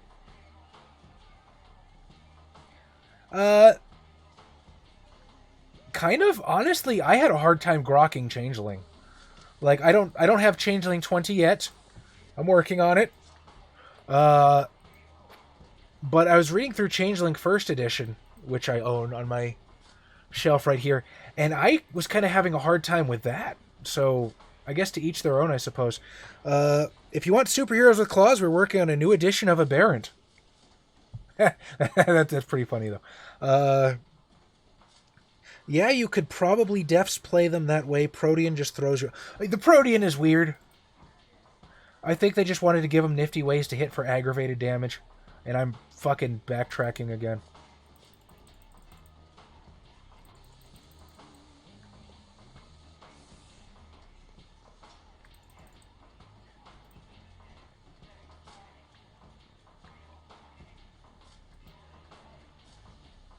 So, Mr. Watson, our viewer Russell was talking about setting up a Changeling, I believe it was Changeling Origins 2E game. Well, obviously, not did I say Changeling? Scion. Scion Origins 2E, which is obviously 2E because it's Scion. And Origins was not a 1E book. Do you have any tips for him while you're here? And it's cool, you can absolutely tell me to shut up, nerd, because you probably want to relax and enjoy the stream too. But I talk to my viewers in stream chat. Many large YouTubers would ignore you, but I try to talk to everybody to the point of having to catch up on stream chat often.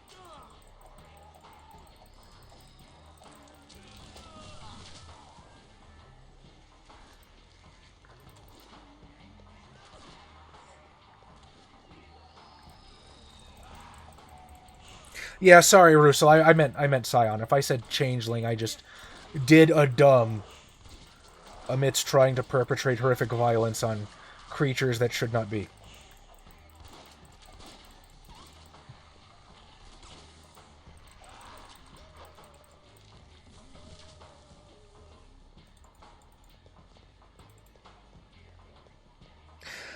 I have Changeling 2E. Why was it hard for you to get into Changeling? I don't know. Just, I'm trying to think of a way to articulate it. I guess just with the hierarchy of the changelings, with how do freeholds work, how do oaths work, how does... I don't know, I'm not saying I can't. I'm not saying I definitely won't get into Changeling, because I actually think I have a cool idea for a Changeling Chronicle, so I will be plumbing the depths more often at a later date. But, I don't know, just Wraith came to me a lot easier. Now, to be fair, I did have the Wraith core book, I had Necropolis Atlanta. I had a couple of Wraith supplements to help out.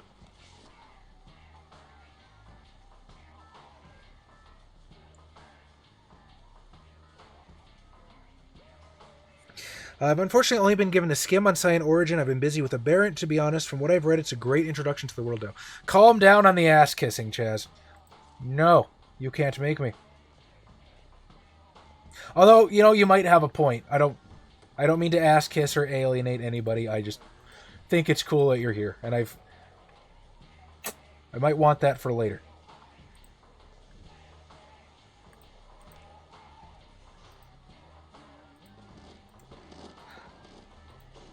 Although, if my own viewers are telling me to calm down on the ass-kissing, maybe I probably should. Because who knows what the people who only mildly like me will think. Neil's a better person to ask for Scion tips. I was just curious, since you were here. But thank you anyway. It is as Usurped Mage is my favorite game, and Mage held that title since about the mid-2000s. Changeling X Vampire kick ass. Did I say that enough? Never hurts to say it again.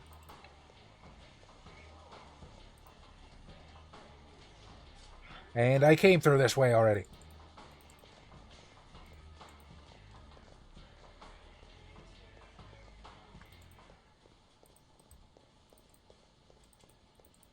Mage was another one that was kind of difficult for me to get into.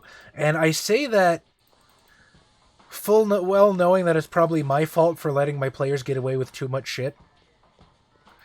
And, like, I know what you're thinking. Oh, it's Mage! You have godlike reality warping powers. You can't let people get away with too much shit. You haven't seen my players? Although it's all in good fun, though, so...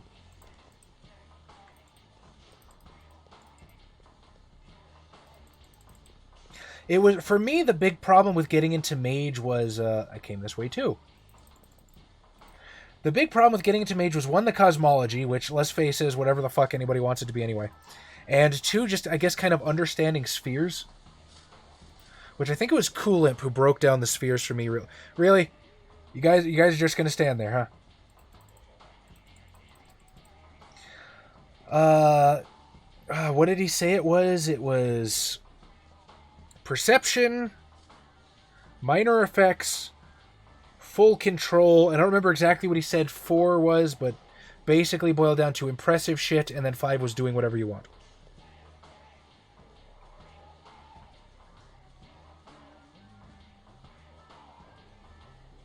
Well, we love our licenses. I'm not going to complain if you love one of our in-house properties more.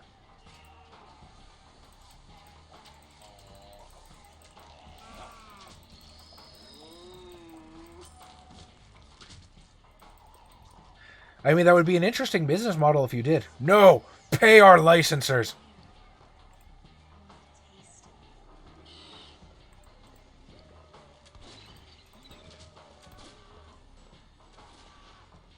Do the sweetest people bully you, Mr. Watson?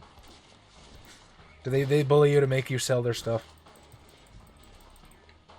I honestly shouldn't say that because White Wolf is a bunch of awesome people and they have enough... Oh, this is gonna be bad! This is gonna be bad. Oh well. Super Sword of Bullcrap, go!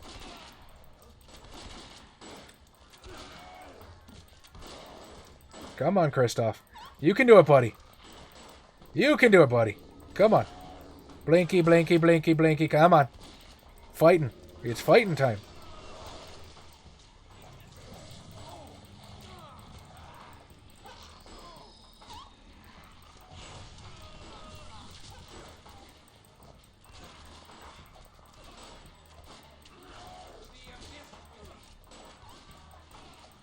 Go away, Warghoul. You're not cool.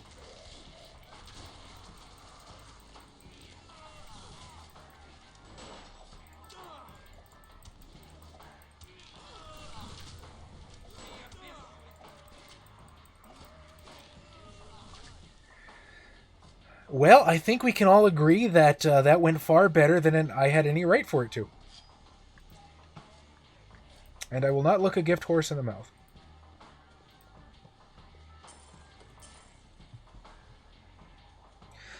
Mage, I'd love to give more of a go. I played once years ago, and the breadth of what I did was... I have a panic attack when accosted by a vampire and turning his vitae into custard. Why custard? I imagine it would at least be like some sort of flammable liquid. But then you just have a mad sugar high vampire. And like, who wins there? Okay, you that's a good point. You have seen my players. So imagine what they do with... You see what Adam does just on a regular basis. Imagine what he does with reality god warping powers. I said that backwards. We're just going to move on and pretend we didn't notice.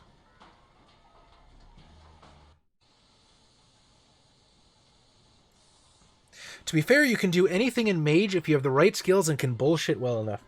Yeah, to be fair, I might also be trying to play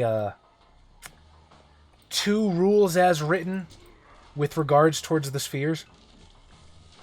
And that I will easily admit that might be a mistake. Mr. Watson's first game credit in the industry was Mage's Guide to the Traditions.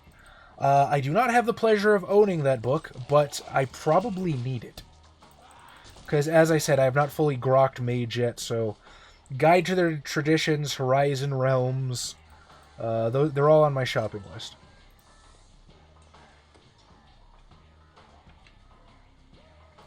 Although the subscription thing that White Wolf has going on the worldofdarkness.com, pretty sweet. $20 for a year for like all of the revised and backwards book is pretty nice. Considering I will... No, that's not where I want to go. I did a bad. Stop doing the wrong thing, Christoph.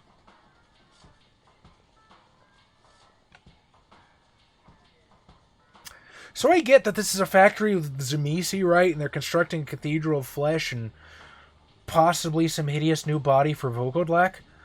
But who just has rib cages rolling by on a conveyor belt every couple of minutes? Also, there's very little efficiency here, Count Orsi. I question your business acumen, sir.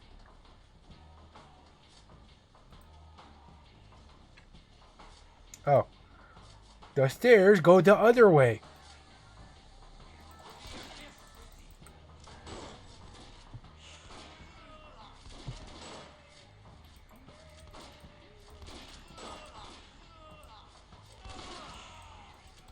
Lily has lure of flames. Lily is never out of ammo. Do you really not have a gun? Wilhelm has all the guns.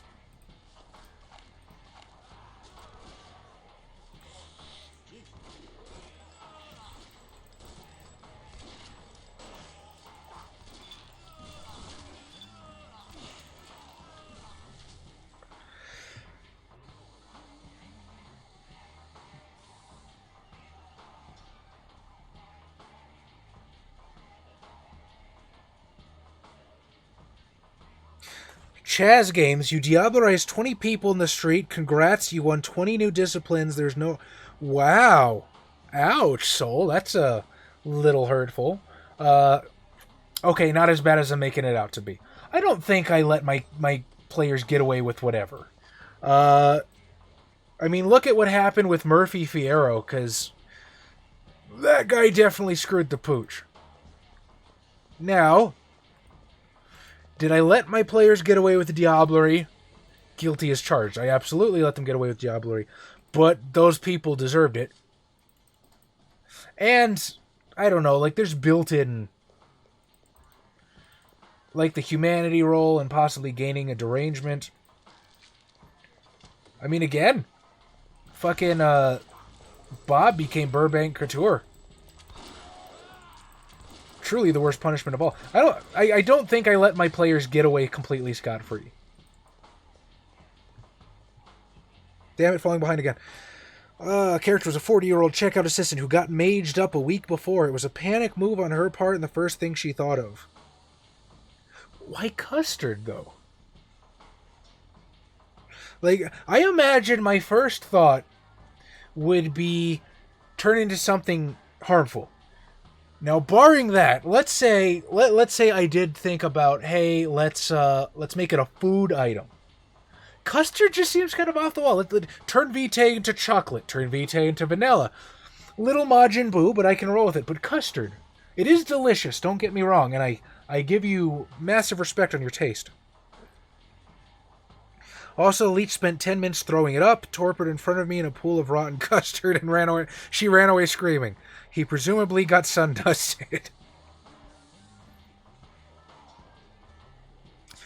There's an ability that mages have where they can see anyone in the world if they succeed in casting it. My storyteller said that if I could find a mage who'd be willing to teach it to me, I could get it.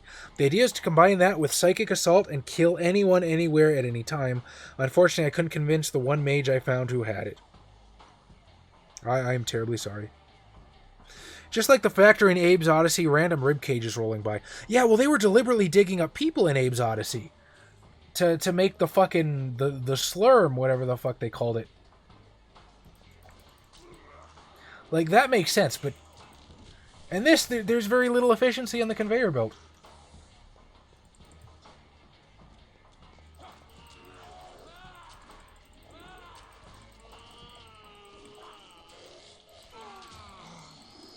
No, don't frenzy.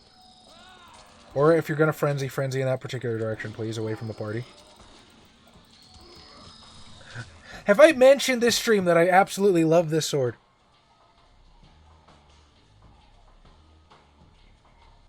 Firestorm plus Theft of Vitae is instant win condo against any mobs in the game. I'll keep that in mind.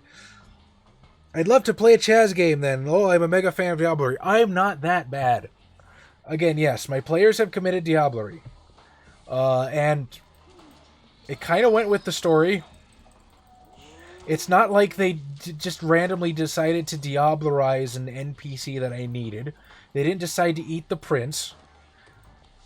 These were some random mooks, and I just didn't care. So you want to Diablerize, you want to risk the humanity roll, you want to risk the... I don't want to call it a dementation. Why can I not think of what it's called? Derangement. If you want to risk the derangement, you be my guest. And, yeah, they got some cool disciplines. And as I said earlier, I like giving my players cool stuff. Ah, yes, welcome back, Mr. Watson. I'm not sure the cop in the trunk deserved the Diablerie, my dude. Yeah, he didn't. You're talking about,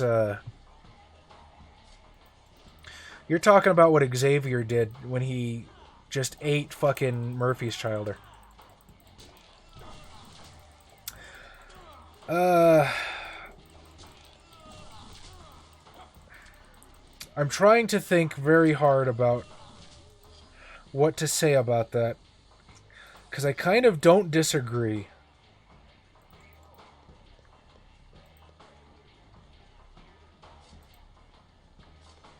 I mean, at the same time, I didn't really care. Well, I don't want to say I didn't care. It's not like as a storyteller I didn't care. God damn it, Lily, you have fire!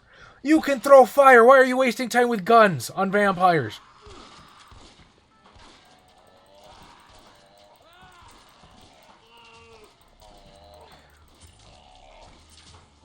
So again, this was back when Bob, Murphy Fierro, was on his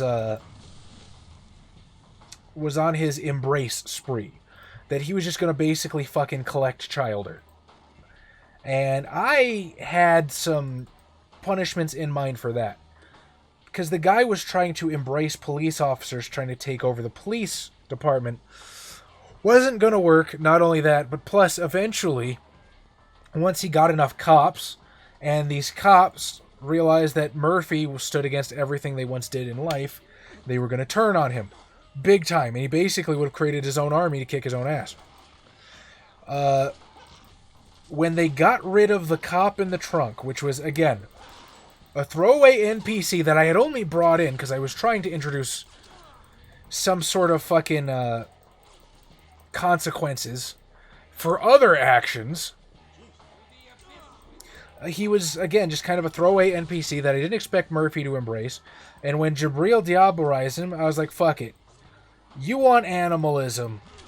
There's nobody from the Camarilla around to stop you. And by the way, Anarchs are kind of huge into Diablerie. I'm pretty sure it says it, if not in Anarchs Unbound, then... No, I'm pretty sure it's Anarchs Unbound. Because that's where I did the most of my,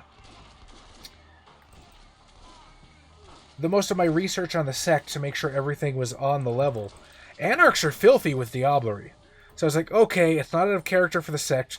There's nobody from the Camarilla around to really stop them. And it's just going to get rid of this guy that I don't really need around anyway. Plus, it stopped Murphy from continuing his childer spree. Should I have punished Jabril / Xavier for doing that? Maybe. Also, to be fair, and I don't remember where in the Chronicle it started, but like in our Camarilla games, we never have any fucking Diablerie. Ever. This was just something that cropped up because they're fucking anarchs and they don't care. So a lot of it was me not being familiar with the Diablerie rules. So there was a lot of times when, admittedly, I did let them get away with Diablerizing. I didn't make a humanity roll because I was trying to keep the game going. I didn't want to edit out a whole ton of shit. And this whole bunch of stuff.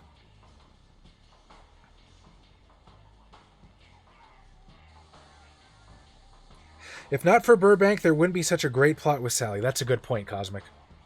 Sally came out well. But again, another throwaway NPC. Because silly things make better stories, much the same reason one of mine had a war alpaca. That's pretty great. That's some ECH shit. This sword is so good. It is so good, I'm telling you. Get it in the fucking Teutonic Knight base. I think it's on like Teutonic Knight level 2. Stick it in the bank right before you go fight Vukodlak. Boom, you'll have it in modern day. I have not needed to switch this thing. Just joking, I do understand your idea of giving disciplines after Diablerie, but I must say this actually makes the players wanting to drink all the city. I think it is up to storyteller discretion, isn't it, now that I think about it, whether or not they get disciplines or not. You sometimes also forget the frenzy rolls after Diablerie, but your games are awesome. Did I say that before? No, I just forgot. I want to play with high-level disciplines just because they are cool, but they are usually locked behind low gen. Absolutely true. I don't think it's a good idea to play as a Methuselah. When I hear people talk about Anarchs, I think of the Anarchs in Bloodlines, and I want to go on an Anarch murder spree. I take it you're not a fan, Access. Dark Ages is a way to get them and not be a Methuselah. Yeah, but you still have to be relatively high gen. Oh, you do start at Gen 7, that's a good point. Well, you don't start at Gen 7, you can buy up to Gen 7. You start at Gen 12, but yes, that is a fair point. True, Asher Knight Golden Slam, but some cool stuff is for Gen 5. True story. Diablerie is sometimes the only way. See what I was saying about Orsi last time? He's kind of like the Count, but he's sort of up here.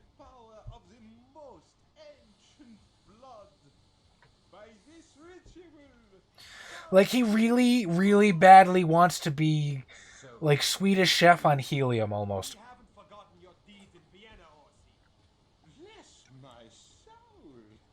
The Bruja. Could it be?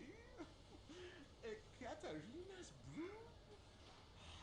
How my longest character got down to Gen 4 and did some wicked shit. I am interested, do tell. The Black Hand can have low gens too if you can find a Black Hand game. Okay, I get it. I will buy Talmahire. Leaping to another plane from one and ripping in half with her bare hands was probably the point where it got OTT. Over the top, I assume is what you're referring to. Long as there is hope beyond all hope in this world. I remember you now, Crusader. You eliminated some competition for me in the old days. That devious La Sombra judgment. Oh, I remember as if it was yesterday. You escaped my dungeon, you naughty boys. Black Hand is another really good excuse to play Bloodlines. Because Black Hand has what? They have Kia Seed, they have Harbingers, they have probably a couple others, because I haven't read the book, but you get what I mean. Black Hand game sounds really cool. I'll make up for it in a far more valuable treasure than my humble blood. I think I saw a Black Hand game somewhere, maybe on Play by Post. I haven't seen it, I'll take your word for it. Only begin to imagine. Being low gen in the Black Hand is a matter of time.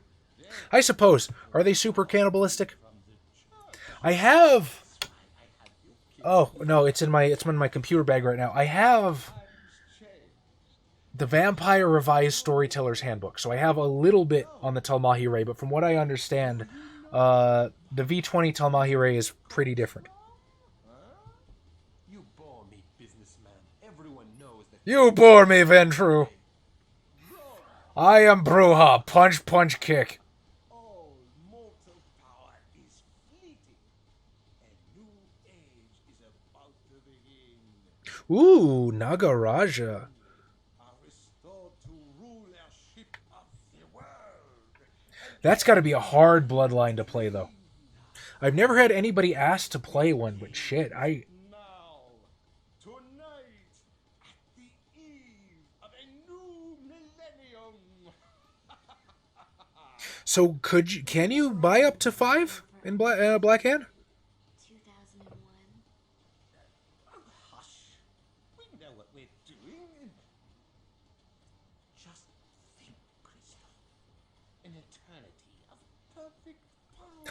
I can do math! Antediluvians to keep us in That is really cool. Also, my power gaming ass players will rip that a new asshole. Where is Vukotlok? If the storyteller allows. so judgmental. Vukodlak acts on our behalf.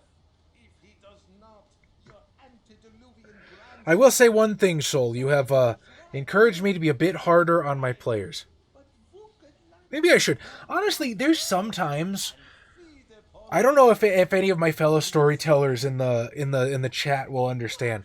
Have you ever just gotten exasperated and just exhausted to the point where you just yeah, whatever, dude. Just I don't care. Can we please get on with this thing that I have spent hours planning out for you?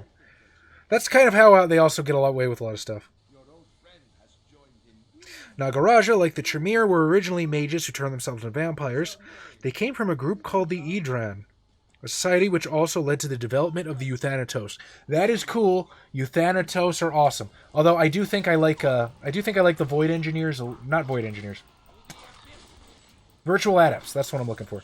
Virtual Adepts are probably my favorite. Wow, he went down like a sack of crap.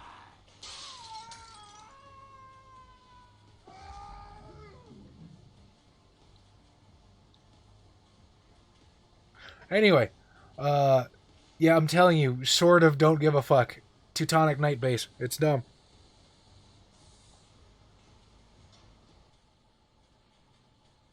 Oh yeah, Euthanatos are cool. Okay. So as you can see, I have my stats more or less complete for Christoph the Meat Stick. I think I was upping his manipulation for lower prices, so we'll keep doing that because that's as good a thing as any. Perception is usually good. I don't know. I don't have much cause to invest in disciplines with Christoph. Like, just going up front and swinging the sword works really well. You am smart gooder.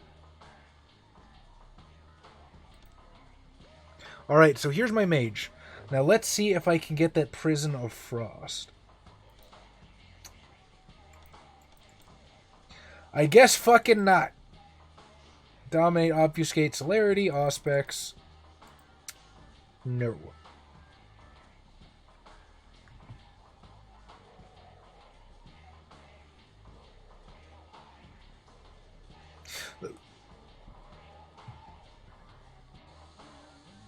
Throw the entire Garu nation after them. I mean, see, that's the thing though. They're really good at like schmoozing and making friends. You know what I mean? Like, they're real. I try to put them in situations where people are super pissed off at them. And did I just completely not level Lily? I don't think that's what I did. I might have. I completely did not level Lily. I'm gonna have to go back to dev nulls and fix that. Put your blood healing back. Put your dexterity back where I had it. Put your stamina up where I need it. Close enough for government work.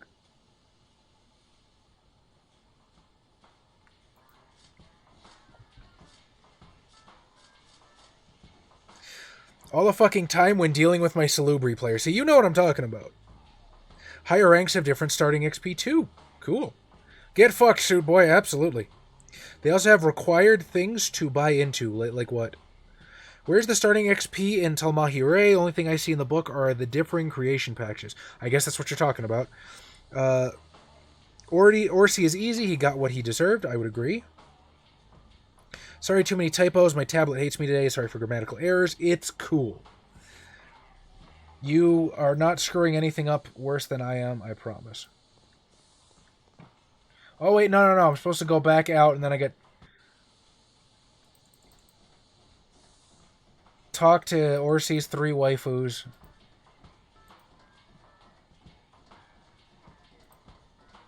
I think that's this part, right? Yep, boom, 3 waifus. Notice they have not changed their clothes since the Middle Ages. Orsi, man, spring for a dress. That we cannot tell you.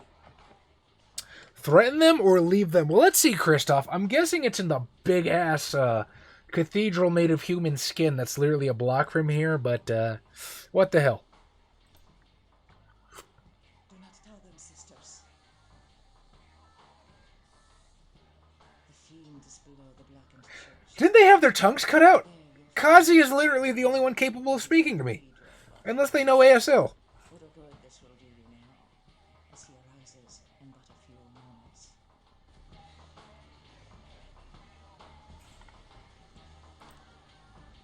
Destroy Vukodlak.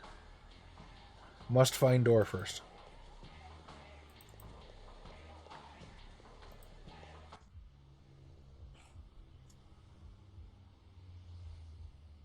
Okay, I guess it wasn't made of human skin yet. I also need to play a Blackhand Sabbat game. Also can't find people to play with. Maybe because it changes almost the entire game. Yeah, that's a really good point. It is much different than like your baseline Camarilla Anarch stuff. I love Sabbat and would love to play a Sabbat game, but nobody... We will all get sad together, Cosmic and Soul.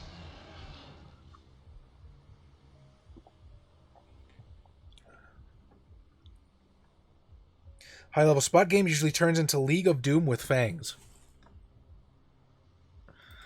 Are you referring to Legion of Doom, like Justice League?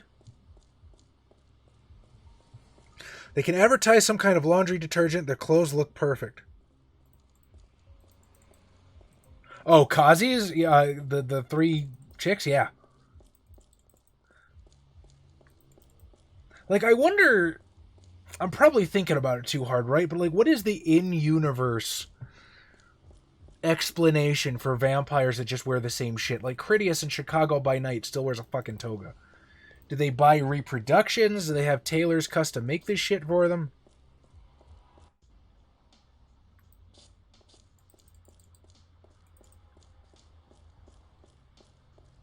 Low-end Sabbat is fun, though, especially if you've got a lot of competing packs. A very Warriors vibe. Now that is a reference I understand. The 80s movie is The Warrior, I believe. Can I actually spend XP here? I'm going to feel really stupid if I either A, I can't, or B, I can, and I don't realize it. Oh, there we go.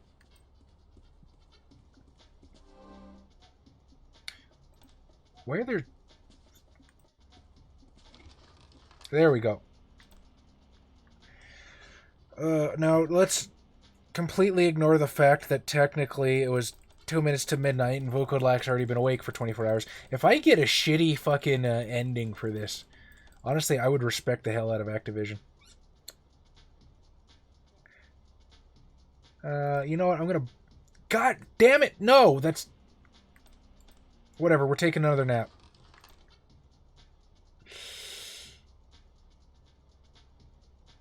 Huh. Well, damn it. Okay. I mean, fuck it. Vukodlak is right around the corner. I'm not gonna whine too much. Also, is it me?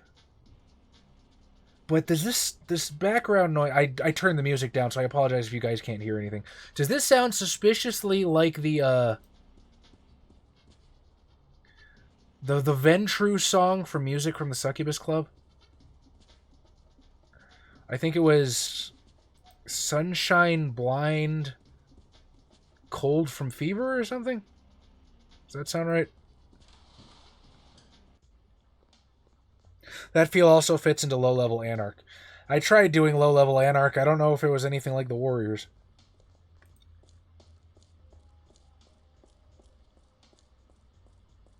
I'm for smart Sabbat, get them on the path of enlightenment, and explore enlightenment.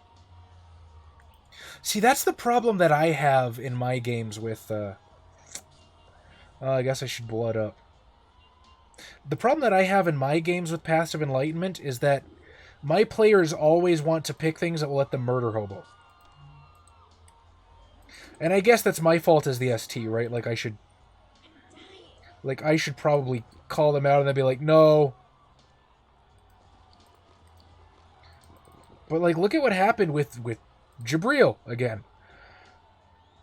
He said he wanted... I forget what he's on. Path of Harmony, I think. And Path of Harmony in V20 is a very specific thing. Wow, I really need to blood up. It's a very specific thing. Meanwhile, the Path of Harmony that he wanted comes from the fucking White Wolf wiki, which is from Revised.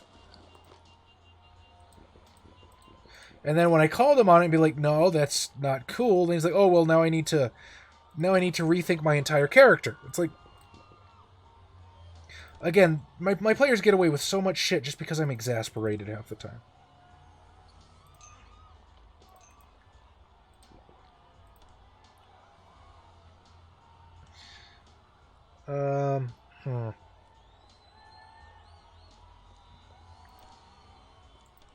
You know what? I'm gonna have to get supplies again before Vukodlak is dead and in the ground anyway. So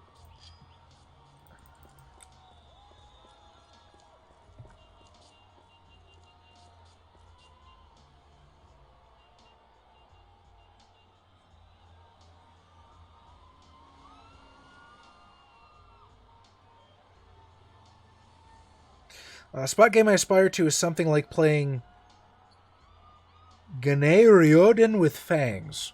I don't believe I know who that is. Yeah, okay, at least I'm not the only one. Ah, the White Wolf Wiki. I'm pretty proud of that. It's got like 40,000 pages now. Really? I had no idea that you created that, Mr. Watson. I do have to thank you for it. I'm sure with my tirade it sounds like that I don't appreciate it, but I have used it quite a lot for background information. Also, part of the freelance writing that I've been doing for the Storyteller's Vault has been the Beckett's Guide to Vampires, I think it's called. Christ, that's really a vote of confidence when I can't even remember what the hell we called it. Beckett's Vampire Folio, there we go. And it has been invaluable for that, so use a pimp, dog, but I'm not allowed to suck up to you, so I shake your hand via Wi-Fi.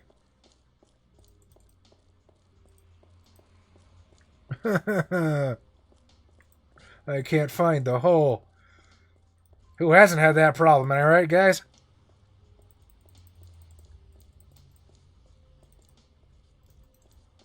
I'm telling you, my first playthrough, I don't ever remember needing the flashlight. Again, I'm assuming it's because I played on a potato computer, but this time I cannot get 3 feet without it.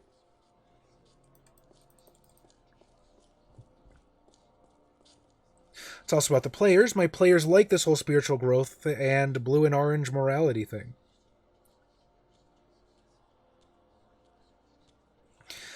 Wiki's a great tool. I fully agree. White Wolf Wiki is a godsend, if nothing else, as an easy mode research method. Okay, cool. We're all fans of the wiki here. Oh. Hello, Naked Zamisi. I don't know what I just disturbed with you and your war goal. 2 war goals. Well, sounds like it was a hell of a night.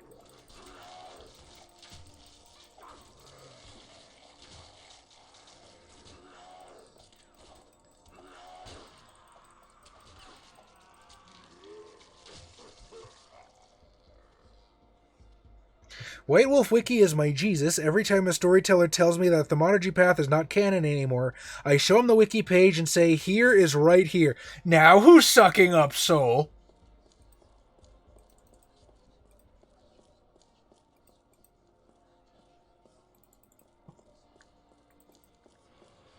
Oh, hey, the Vosged. It's gonna be bad.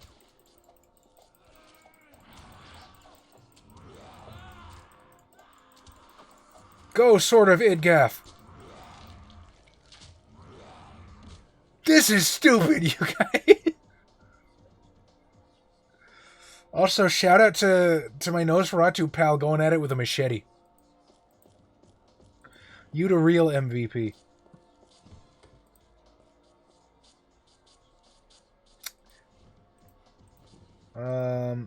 Actually, you know what? Let's give the tack jacket to Lily, as she is a glorified mage.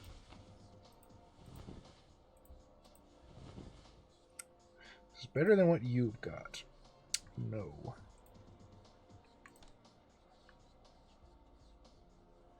Yeah, badass trench coats. And Kristoff kind of has a katana. This is how you VTM, right? Katanas, trench coats, and lots of combat. Am I doing it right?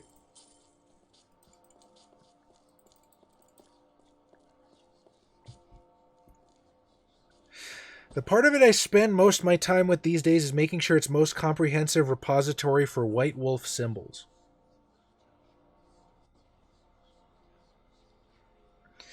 I tend to go with, yo, find it on the wiki and tell me what book it's in and I'll let you have it. I mean, you know what? See, the only downside, well, I guess the godsend of the wiki is that there's not a lot of actual mechanics on it, right? But it sucks a little bit because I've spent so much money on books and stuff, and then they're like, just use the wiki. Like, we had that problem playing Pathfinder for a while. Like, I would literally break my back, bring in like 20 some odd books for Pathfinder. Okay, well, not literally. I'm not going to be a drama queen about it, but it wasn't fun. I would break my back, bring in 20 books, and I'm just going to D20 PFSRD.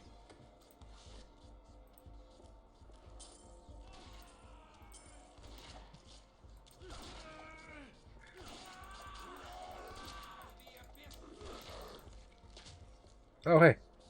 Did not know I was Samuel. I had the strange urge to call him Nathan for a second. Don't mind me.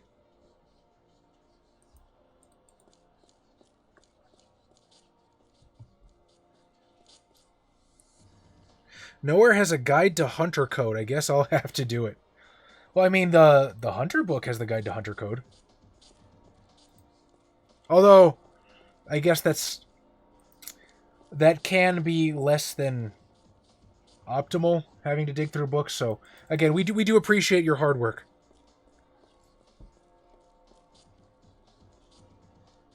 It's nice having all of them to pull up, and once more, Zamisi Horror eats shit.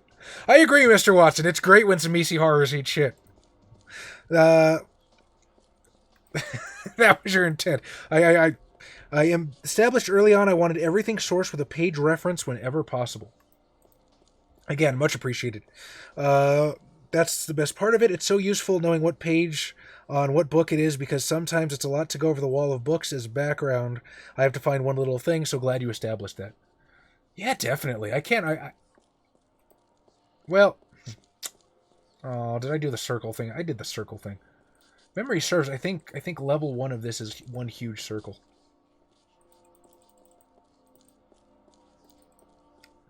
I like the ominous whispers in the background. Nosferatu Warren did it better, that's all I'm saying.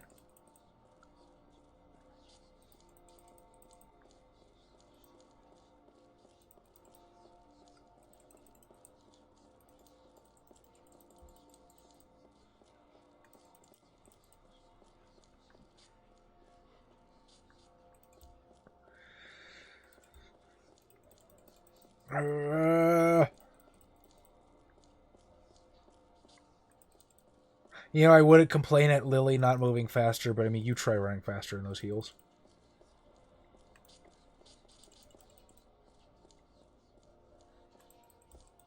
There we go. Good, Kristoff. Pathfinding am good. I love this sword. Oh. Sorry, it took 2 swings that time.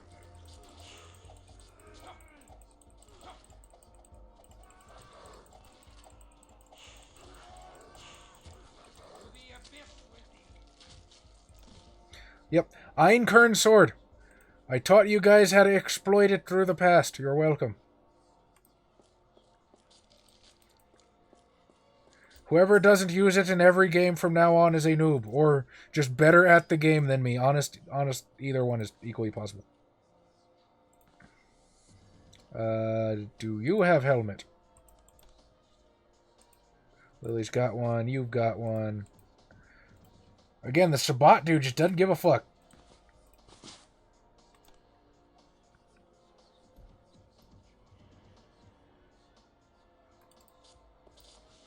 What did I just pick up? Tome of Animalism. I don't think I actually have the ability to put XP in anything, so a tome at this juncture is an interesting decision to say the least.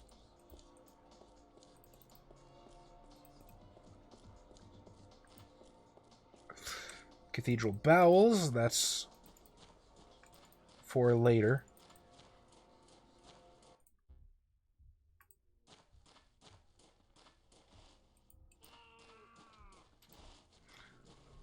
I love what you've done with the place, Vukodlak.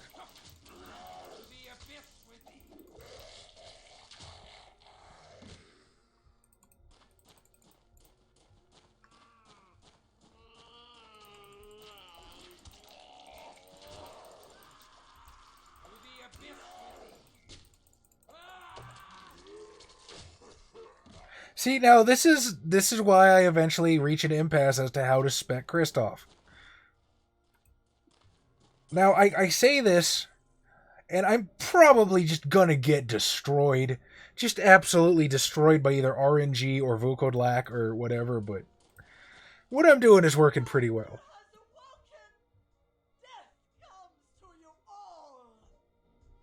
Thank you, Labusa. Nice to see you again, too, after 900 years, Labusa. With mechanics, I've made a couple short guides for my players.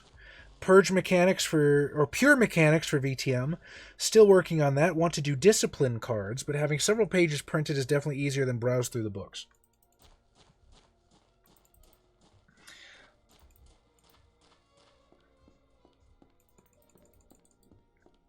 Discipline cards is a really good idea.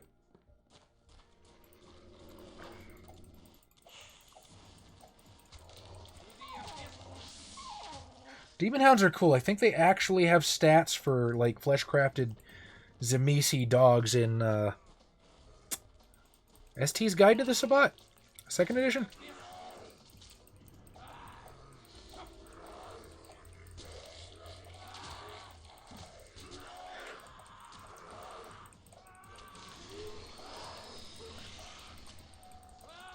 Although I'm thinking upping my armor was a really good call, because I remember once upon a time those little stick lunges would decimate me.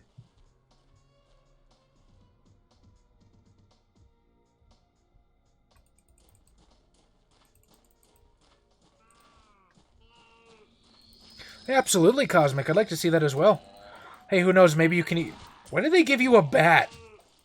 Why did they give you a bat? Are you just like the crappy schlachtas nobody likes to talk about?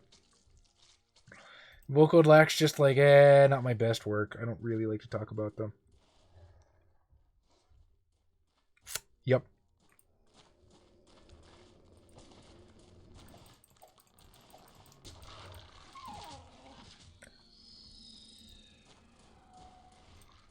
I was really hoping to pull them one at a time, but... Well, now it's one at a time.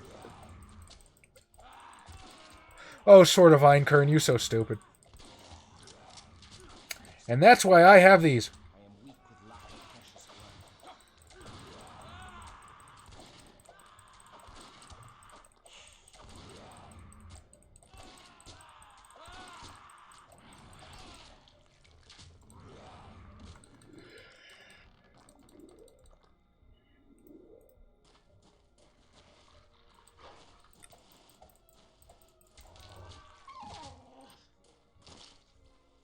Those treasure chests are cool. All right. Trying real hard to remember. I think I'm like right near Vukodlak. Like I thought he might be in the next room. Also, you don't just have a Vosged and like 5 dogs. And there not be some sort of climactic encounter behind it. But I'm going to move slowly because I don't... Yeah, there's Vukodlak. There's that son of a bitch. I actually don't want to engage him just yet. So where's my scroll of Walk the Abyss? I think I gave it to you. What the fuck noise was that? Boom.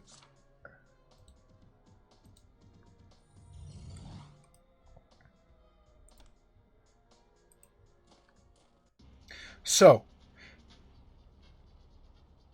oh, I was just saying, Cosmic. Yeah, absolutely. I'd like to see that as well. Hey, who knows? Maybe you could actually throw them up on the Storyteller's Vault. You know, maybe get something for your trouble and your hard work.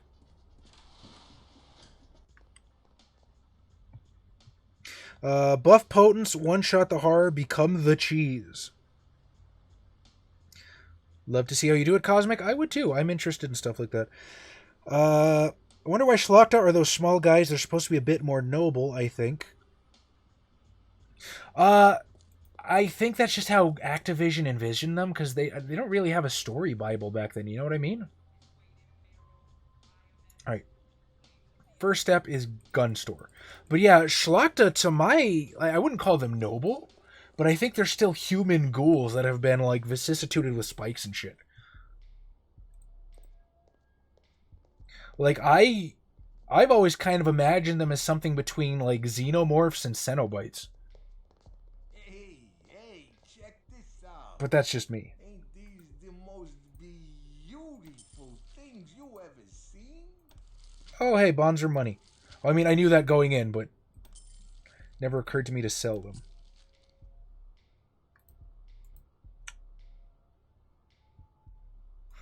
I don't particularly think Vucod lack poison, so I might as well get rid of this shit. So, what I remember from Vucod is just ridiculous hit points and ridiculous ability to damage. Now, unfortunately, I don't have the Prison of Ice that Access was talking about. I do have the shit out of Rain of Fire, and I am going to use it. But, for now, the strategy that I leaned on last time was literally kill it with fire. So I am basically going to try to kit my crew out with as many Scrolls of Awaken and crossbows and incendiary crossbow bolts as I can imagine, and just kind of hope for the best.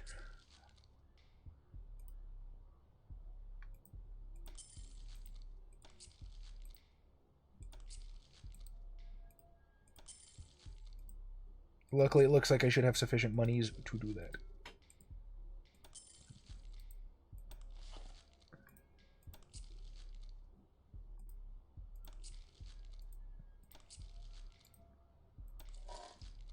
Also, I went through that cathedral really fucking quick. I somehow remember there being a lot more twists and turns, but could be in my imagination. Maybe I just skipped them. I don't know. We're here to put the boots to Vucod. It's happening.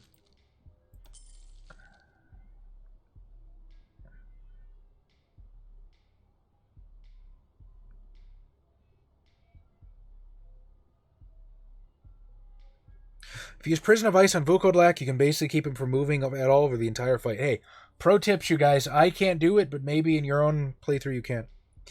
Are you thinking of Revenants because Schlachtas are just critters flesh-crafted from a single human or ghoul, while Vosges are critters flesh-crafted together from multiple humans or ghouls? No, I'm not thinking of Revenants, because I know Revenants are their lineage of... They're lineages of ghouls. It is by far more probable that I'm just fucking wrong. But yeah, me personally, I've always imagined the Schlachta as like just these horrible, spiky fucking monsters.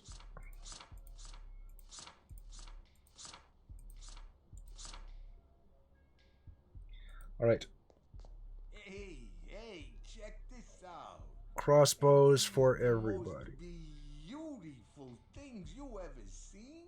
If they work, they will be. Magnesium crossbow, 65 fire. I think that's what I bought. Oh, in which case that is functionally useless then. Okay. Oh, they do have magnesium tip bolts, so I just wasted fucking money. I'm assuming it doesn't matter. Magnesium crossbow. 1, 2, 3, 4. God damn, nobody's got room in their pack. Inventory management. Fun for you and me. I literally don't think I need this anymore.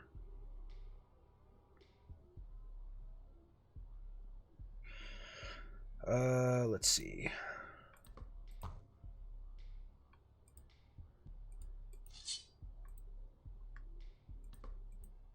Oh, yeah.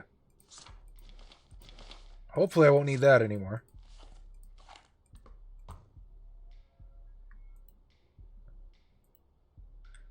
Yes, friends, even the mighty Einkorn's sword will have to take a back seat to badass crossbows of fire for this round, because Vokodlak will fucking one-shot me and give no fucks. Ah, okay, that... Dark Ages turn-based game would be awesome. True, I mean, again, still, just gonna say Crusader Kings is there. It's fun. I enjoyed it. I have a Zamisi playthrough going on as we speak that I haven't touched since the last time I mentioned it. I might have to take a trip back here depending on how many bolts I can actually get, because I've got a lot of shit to sell. Alright. So if I have a magnesium crossbow that does fire damage, I only need regular bolts, right? That's how that works. Or if I buy the magnesium bolts, do I get extra fire damage? I'm guessing not. So, crossbow bolts. All of them.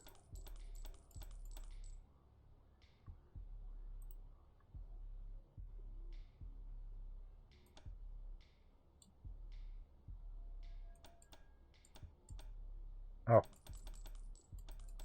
I suddenly forgot how the menu worked. Ooh, you know what? Fuck, I shouldn't have sold that. Because eventually ammo does run out, and I'm going to have to be punching Vokodlak with my fists. Maybe I can find something better. Pistol. Exquisite Claymore, I'll fucking say. 65 lethal.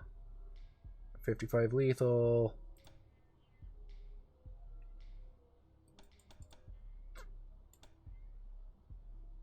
$70 lethal. Sold to the man with the hideous skin condition.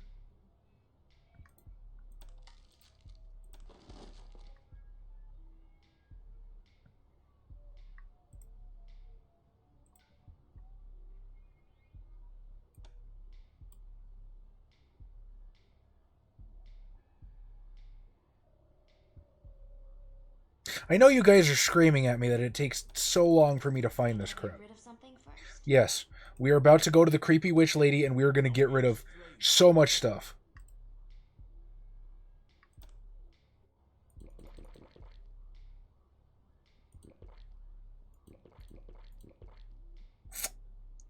Probably wasted more than a little bit of that. That's okay. Because these things are about to be functionally useless if Vokodlak one-shots me like I think he's going to.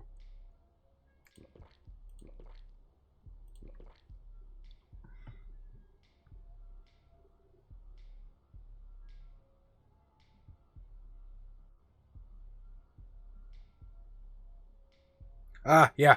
Again, Mr. Watson beat me to it. Dark Ages mod for... The Prince of Darkness mods. It's cool. I think you would like it. Revenants are usually spiky boys, though. I've always seen Schlachta as throwaway flesh horrors to harry the enemy. That's probably true. It's interesting why they were called Schlachta, because historically it's how nobles, or just high-ranking social class, were called in Poland, Lithuania, also Russia. Also, firstly, they were the warrior class, but later they got a lot of privileges. Also was applied to nobles in Czechia? Oh, Czechoslovakia. Czechoslovakia, there we go. I can do the smart every once in a wee. So I assume the use in VTM is the original meaning of it due to them being Zamisi shock forces.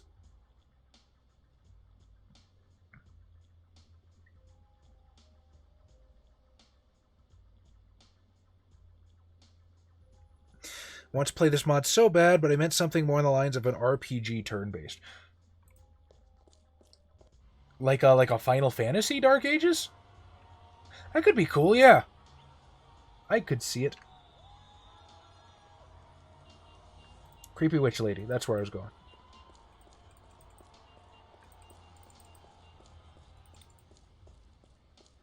Talk to Andre in Bloodlines about his creation. He's like, yeah, they're so beautiful, aren't they? So I can see how a clan culture all about transformation might consider Shlachta to be a sort of nobility. Interesting point. That is what I thought. The Tzimisce definitely consider themselves better than everyone else, so the very transformation should be considered something noble.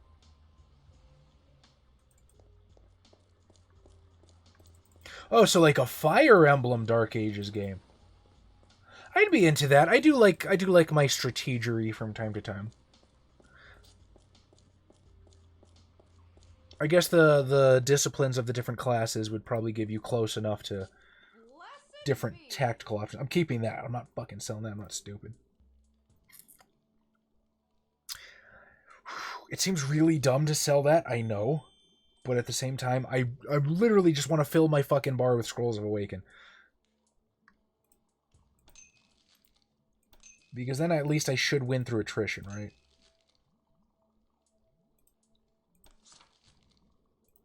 Well, no, before I sell my blood pouches, we're gonna fill everybody up to the wee tippy top.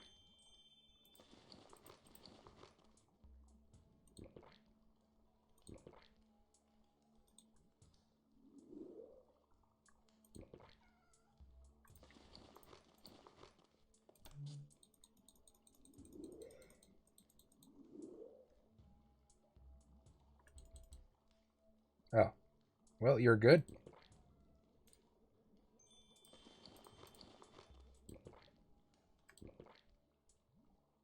Fuck it, might as well finish it. Blessed be. God, they really...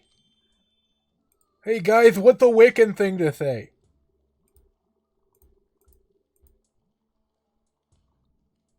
I don't know, man. They're like witches and shit, right?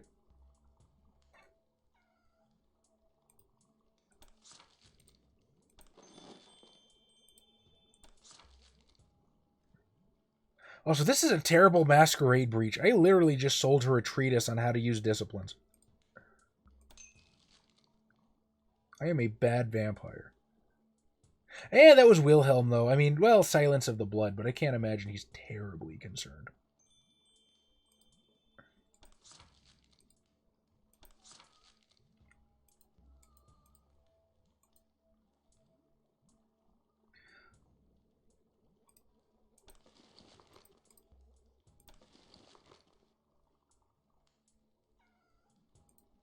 Shadows, don't need it.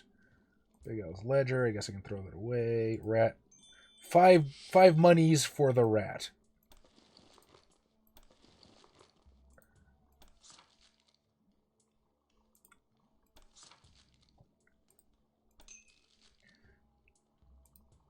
Totem of Protean. This lady's just getting a library today.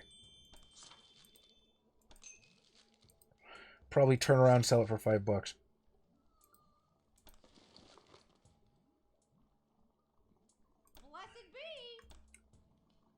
Still getting your mileage out of that one. Okay.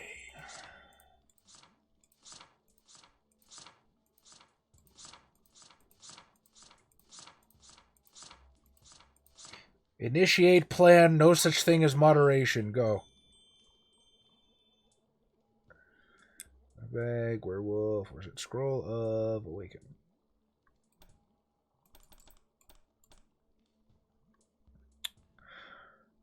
Plan may have backfired.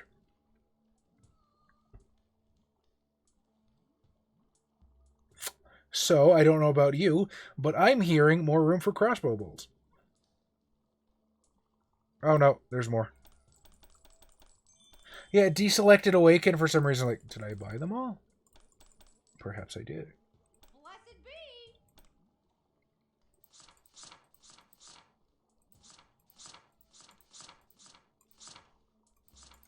This, ladies and gentlemen, this is how you gear up for a final boss.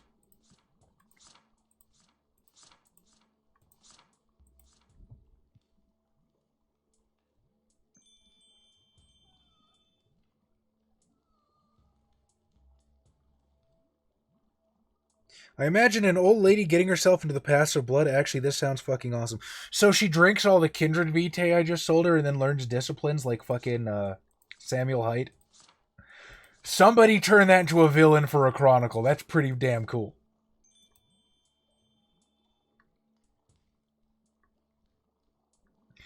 Okay.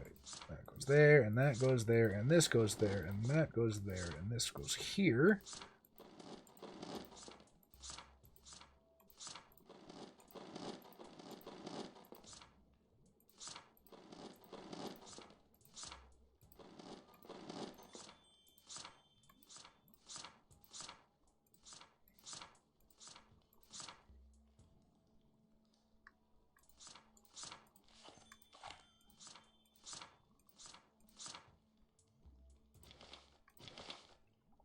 Alright, now you buy Scrolls of Awaken. Blessed be. Still funny that there's a Voivode as a leader of the clan and Vojd as a ghoul. The words are pretty much the same thing. I'll take your word for it. Yes, Vukodlak is the end of the game unless there's some like super secret boss that I'm unaware of. Blessed be.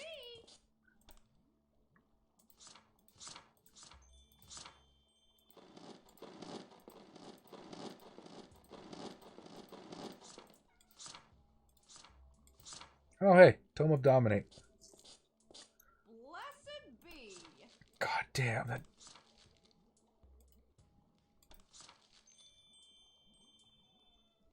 Do I need another Scroll of Walk the Abyss? I am uncertain as to the usability of that going forward.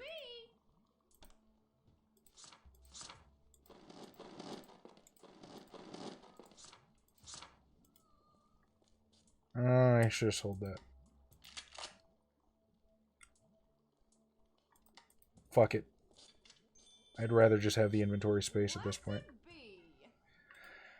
Alright. You're a square.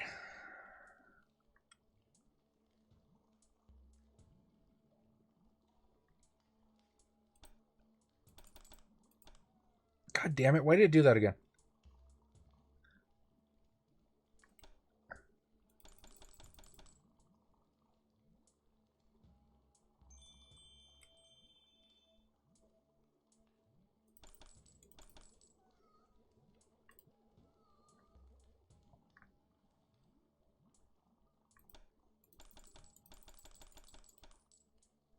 Why does it fill from the bottom up? I want the bottom to be my crossbow bolts, damn it.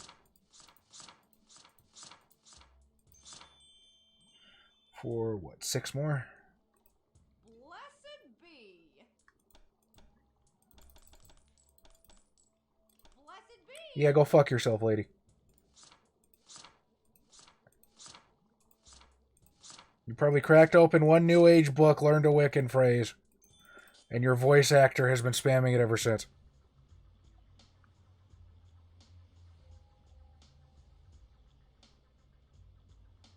Next playthrough of this, I want to try out mass summons with Prison of Ice, Obtenebration, Shade, Sedite Snakes, Wolves, etc. Do I have the console activated? I do not.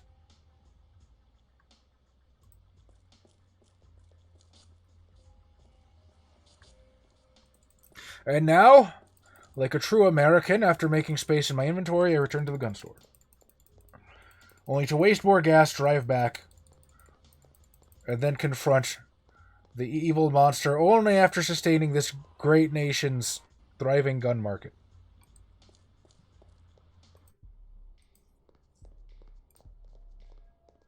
Hey.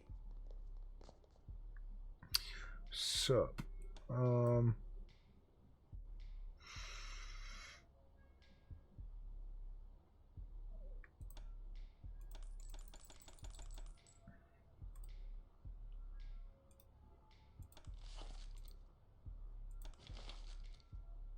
If I need that in the last couple tunnels, I am not going to be thrilled. Whatever, she has torch. I'll survive.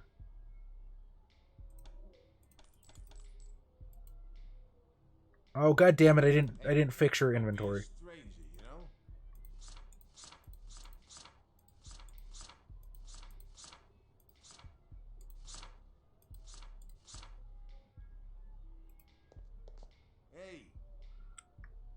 crossbow bolts. I already got more junk than I can use.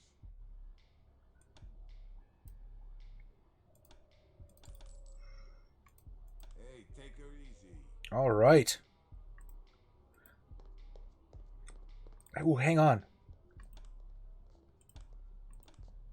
I still have a crap ton of cash. I wonder if I can actually upgrade any of my armor.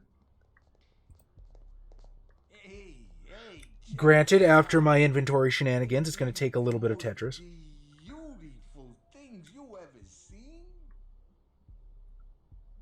I do think tack jacket is probably the best thing I can get. You have a tack jacket, you don't. You have a medium ballistic vest.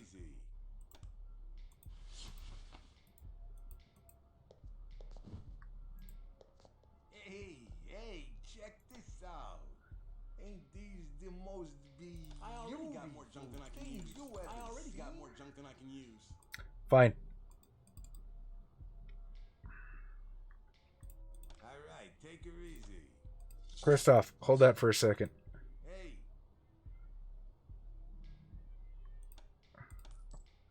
Buy a vest of not die. Alright, take her easy.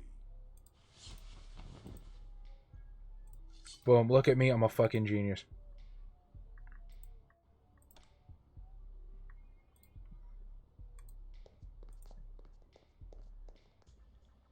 For fun, if you activate the console, you can play as anything in the game, including the werewolf or even Vukodlak.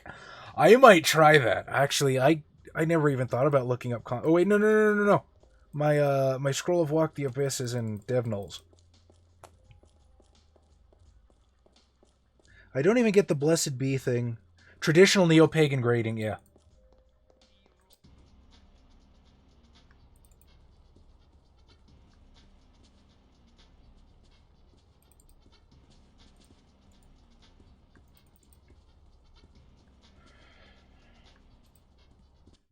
Okay.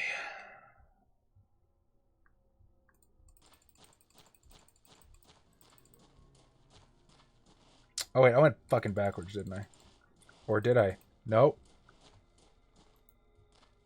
I'm glad I was right about Vukodlak being right there, because if I was wrong, that would have sucked a lot. Alright.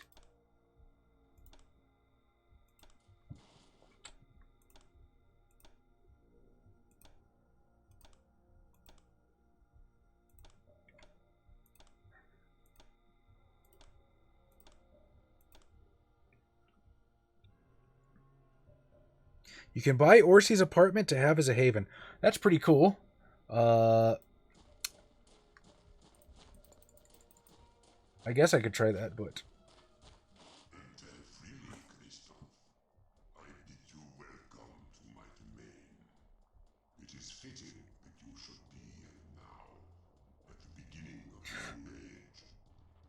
Also, I like the, like, am I the only one that sees the Japanese influence in Vukodlak's design? Like, he looks a lot like a No Mask. Is that the kind of mask I'm thinking of? I think it's the Nomad, the demon masks.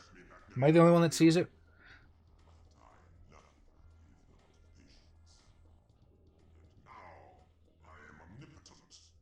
Nay, for we have denied the Orsi statue for thy ritual. I'm cool, bruh. Oh, cool, I'm not crazy. Like, in the hair, too. No! But I must extend my gratitude to you, Daestra. My former cousin, the Bozlinski, lacked a certain purity. But Daestra, her virtue bubbles up from so rich a spring that I have been endlessly Fucking Wilhelm, is this guy done talking yet? You still there? I would never have found her without your assistance. You sent her to me, and she has been so loyal and willing a servant to me over these long years. I shall now embrace her, and she will rule with me over the cattle of humanity for all time. Nay, Aneska is not thine. She serves thee not. She sent a summons to awaken me from torpor. Is this true, Oneska? Dear master, please allow me to split Kristoff's joints. Also, does anybody notice that they use a different cadence for her voice when she's all evil? Like, it is stilted pattern of speech just the mark of evil in World of Darkness? Is it like the English accent for Sith Lords? I know thou art wicked, but I never thought thee a fool. Serve me. You don't really have any love for the antediluvians, do you? The day of Gehenna is coming, and they intend to consume you, and Wilhelm, and Lily, and all other vampires. I will prevent that. I'm waiting to see what my actual humanity score is like, to see if am I low enough to get the 2 bad endings? Do I at least get the good ending? Did I split the difference to have access to all 3? Antediluvian is no better than 13. I cannot entrust such power. No, I guess not. I guess my humanity was too high for the bad endings. Then suppose I gave you your beloved Oneska as well. Or maybe not. I don't remember exactly where the choice happens. I thought it was back there. Even if you could destroy me, which I love the flavor in the messages when the Elder Zamisi use some kind of ritual to put Vokodlek in a torpor. Yeah, you're talking about the letters to the voivodes in Viscerad. I know what you're referring to. But if he's capable of diablerizing antediluvians, makes me wonder how the Elder Zamisi could subdue him. It's a good point. I think, but I mean, it's the ritual that's gonna give him the super antediluvian power. Right now, I think he's just a Methuselah. Yep. I do not have low enough humanity to get the bad endings. Whew, this is gonna blow.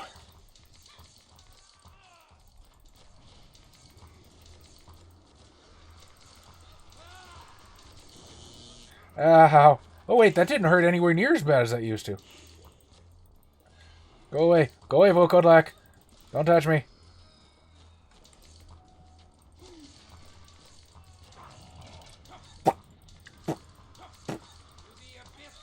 See, look, I don't even need Ice Prison. The dude just stands there.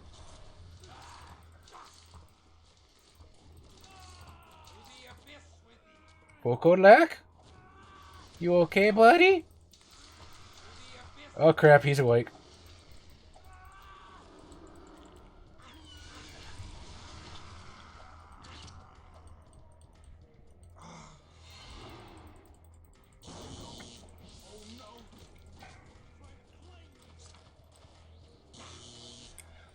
I did not last this long against Vokodlak last time.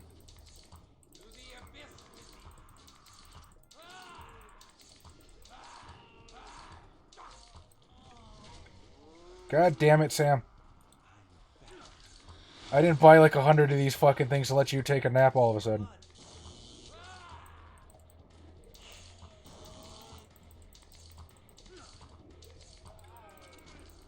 God damn, am I even hitting him?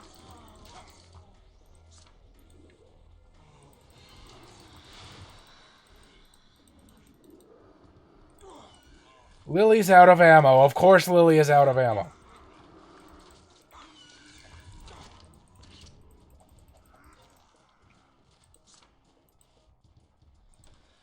You are full of shit, Lily. Wait a minute. I'm a dumbass, aren't I?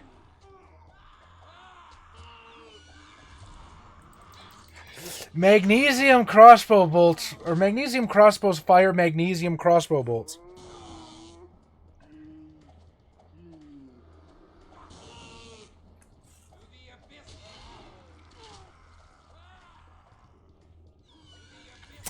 Okay, guys. Turns out I'm a moron.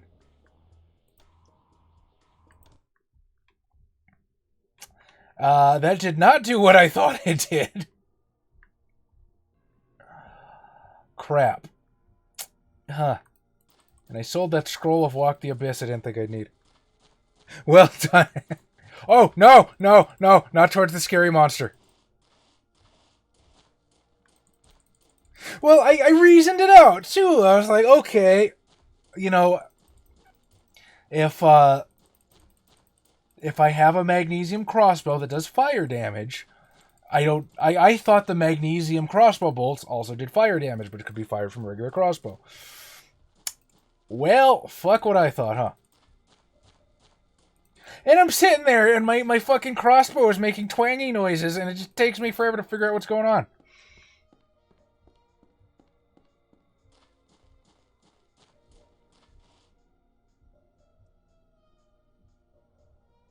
I did save over all three, however, I have a crap ton of money and can walk back. Bear with me momentarily.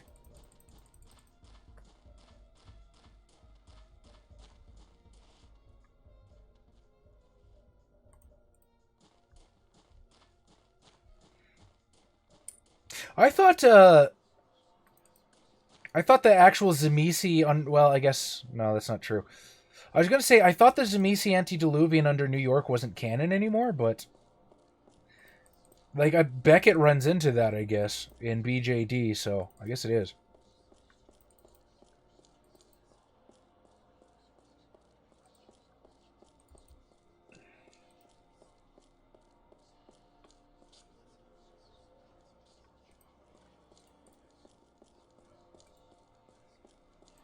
You know what's really sad too?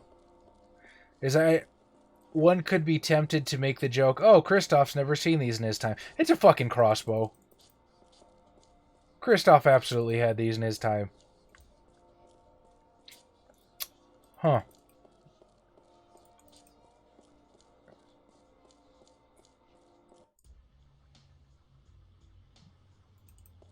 All right.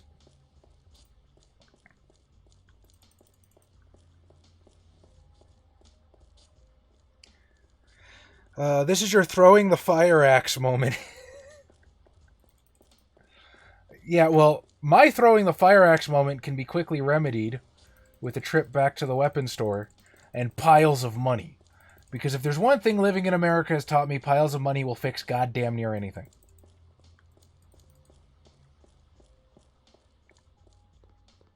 Because when you get to antediluvian level, dead isn't really as binary a situation as you might like.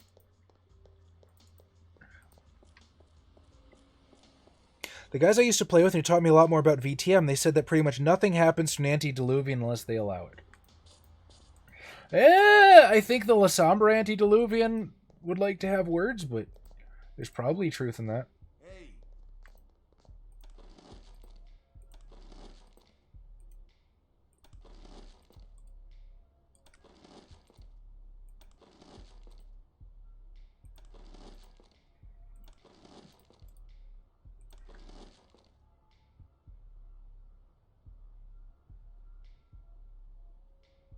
Magnesium tipped bolts.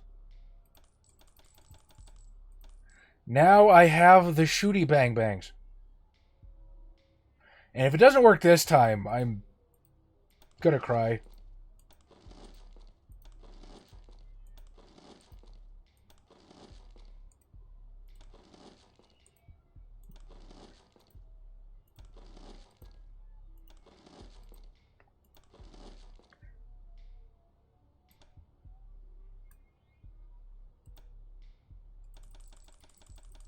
Can I get rid of something first?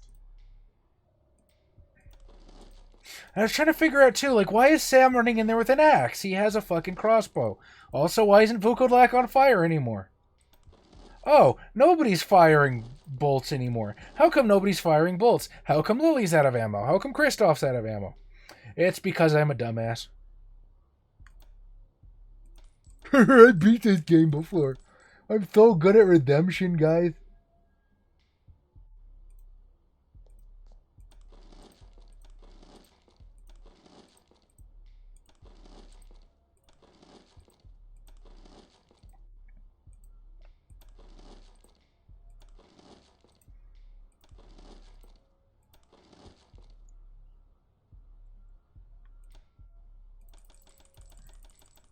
Okay, magnesium tipped bolts. Magnesium tipped bolts. Magnesium tipped bolts. hey, take her easy. If I did it wrong this time, I'm completely out of fucking ideas.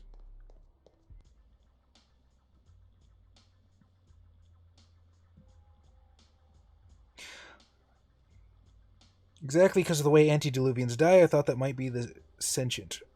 There's some truth in that, sure, but pretty much nothing still leaves wiggle room. I tend to go with, in my chronicles, that they're either all dead or just watching and up and around the world, and Gehenna is just one big collective panic.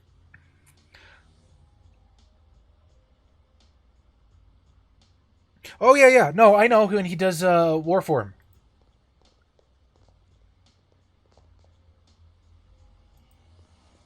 Again, you may not realize it with how bad I'm playing. I did kill Volkodlak once before, I promise.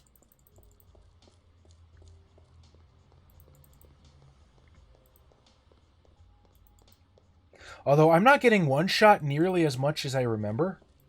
So I'm hoping this bodes well.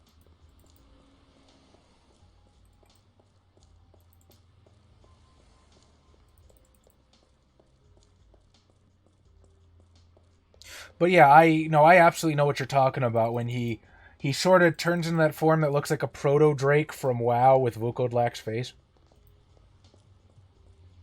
Yeah, that part sucks. He's got like 500 hit points. Well, okay, no. Assuming a magnesium-tipped crossbow bolt does 65 damage, he probably has more like 5 Hojillion.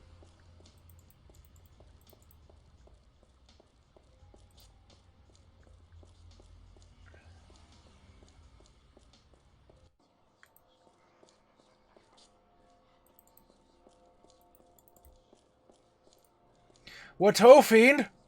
Your reckoning returns. With the proper ammunition, fear me.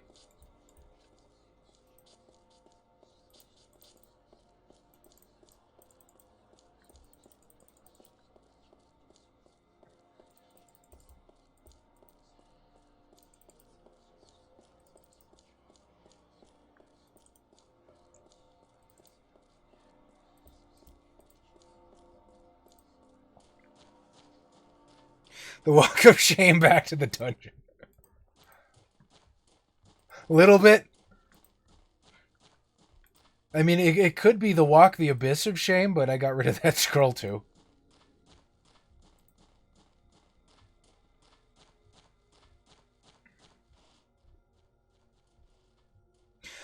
I'd love to have some more lore in antediluvians, like more about their unlives and so on.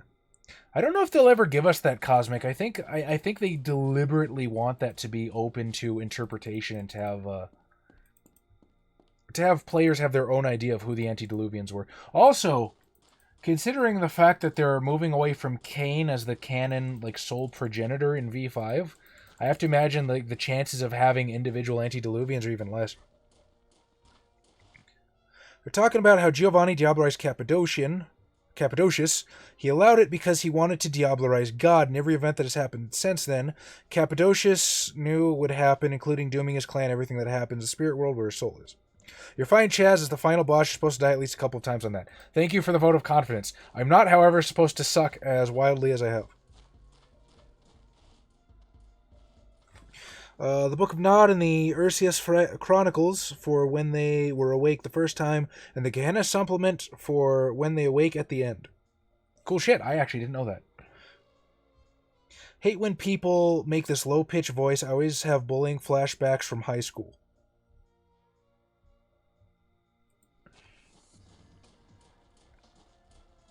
The latter game gave me a cool idea for a chronicle, but needs a lot of research. I haven't checked the Ursius Chronicles, so thank you for the tip.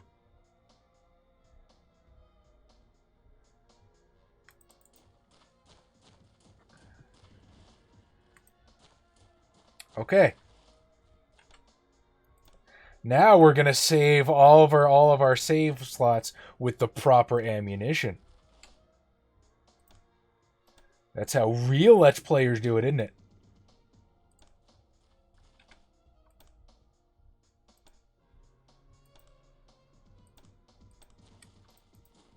Unfortunately, we're going to have to sit through the monologue again. Unless there's a skip button that I haven't found. Holy shit, there's a skip button I haven't found! I suck at this game!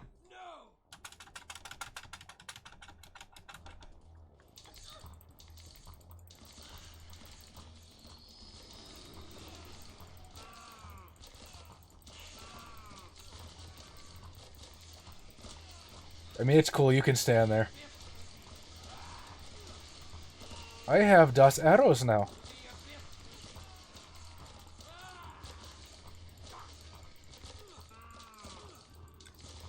The mighty Vukodlak, enemy of the Voivode of Voivodes.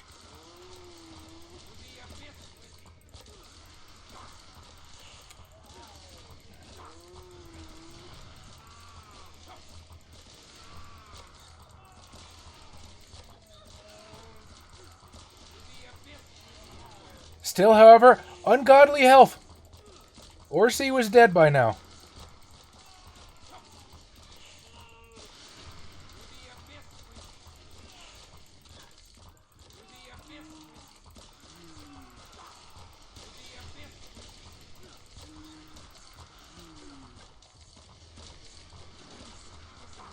Okay, come on, buddy.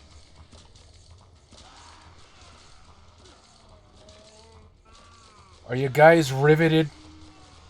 Are you on the edge of your seat? I guess I can just watch chat. It's a variant translation of the Book of Nod from the Dark Ages period. Nope, my bolts are good, sir. I love how he's just standing there. I am Vukodlak, soak, soak, soak, soak.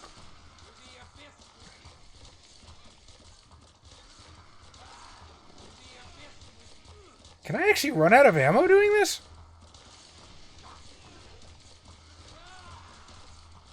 Like, I'm fairly certain I'm hurting him, because this is how I killed him last time.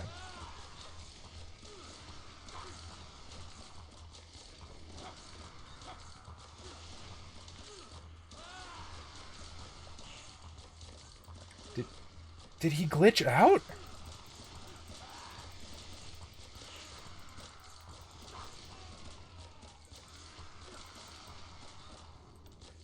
Holy shit, I've used almost all my crossbow bolts.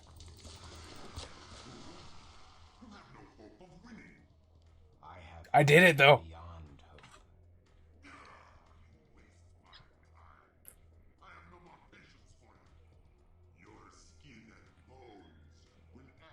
Pulse pounding gameplay. No two things are not on fire.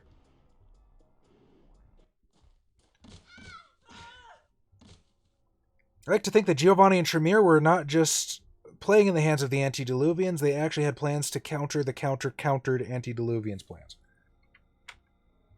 Alright, well, just in case, because we all know I'm going to screw up somewhere.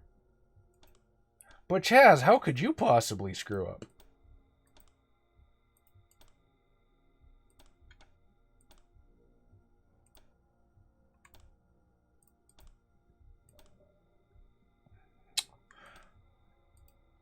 Okay, Lily's good. We got some ammo. Kristoff, gonna be knuckling up here real soon. Matter of fact, let's swap out and save the bolts for Vukodlak. Well, you guys don't really have much choice.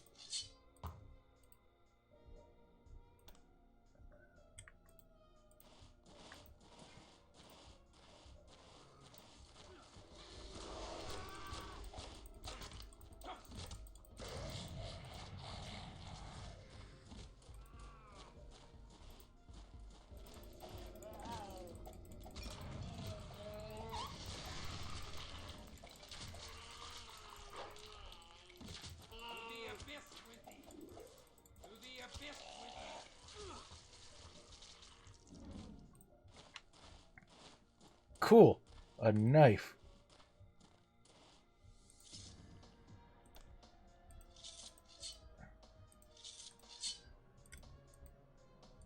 Fuck.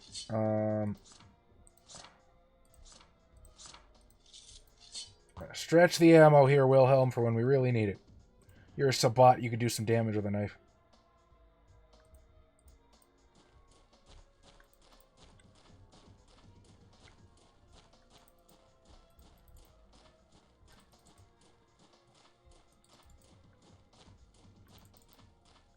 And I think I have killed all of the things between me and Vukodlak again. Wall of memory. I contain the secret thoughts of Ineska. So does your diary just announce its presence to everybody who walks by? Because that's a pretty shitty diary. I am damned. In the holy orders, I once dreamed of the eternity of bliss that would be mine for my devotion to the Lord. Eternity is now mine, but not bliss. I shall live as long as a voivod, or as long as a voivod is pleased with me, or as long as a voivod is pleased to defile me. Heavenly bliss is not to be my lot, only empty torment. Yet still I dare to hope. Still I live. Correct. Yes, this was like way back in the Dark Ages. In fact, I believe Kristoff was embraced before the canon Dark Ages, because he was in like 1140, I believe, and first Dark Ages book is 1197, I have lived for 50 years. if memory serves. All I loved are dead and gone. My beloved Kristoff has perished in the fall of Viscerad. His sacrifice has preserved innocence in the world, and so I rejoice. But my suffering grows with each passing night. The voivod takes great delight in seeing me rise with fresh hope, for it means he may once again drag me down. Should I surrender all hope and break as the Busa is broken, his pleasure would be at an end. Also, you wrote all this down in like a vicissitude diary. Fills his empty heart with glee. And in 1,000 years, the Zemisi never read it? I cannot bear it. Seems overly convenient.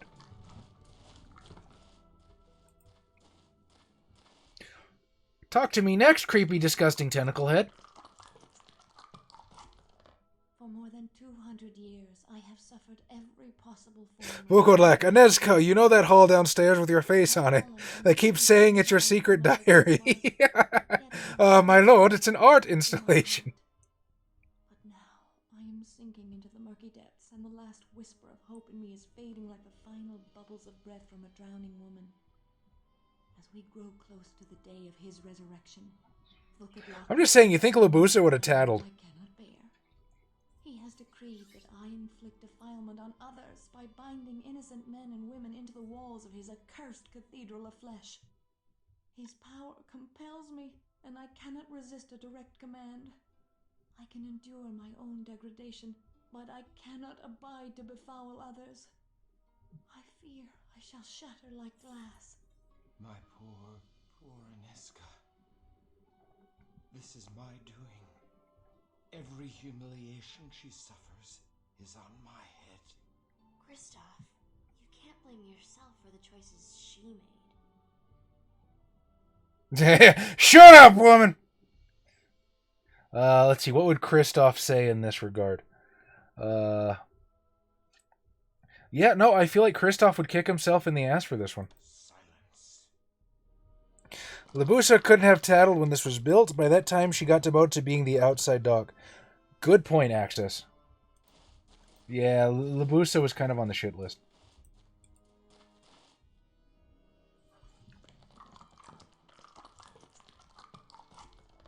It is 2 centuries and a half after Vukodlak took me, and his resurrection draws nigh.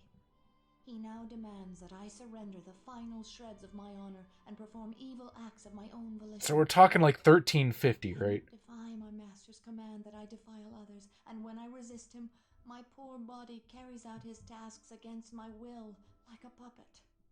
He's driving me mad. So I must change. Rather than resist the evil I am compelled to do, I now embrace it and perform my tasks with zeal. The master favors me, and as I embrace his evil, he gives me greater power. I have been Labusa's equal since my arrival.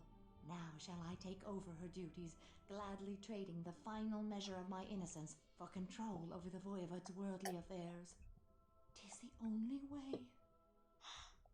Oh no! She gave up! I'm so sorry, Kristoff. Kristoff, are you okay?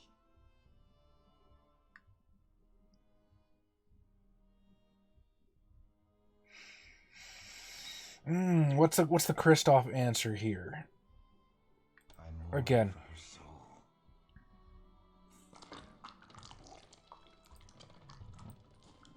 Still got to talk to the rest of the tentacle monsters.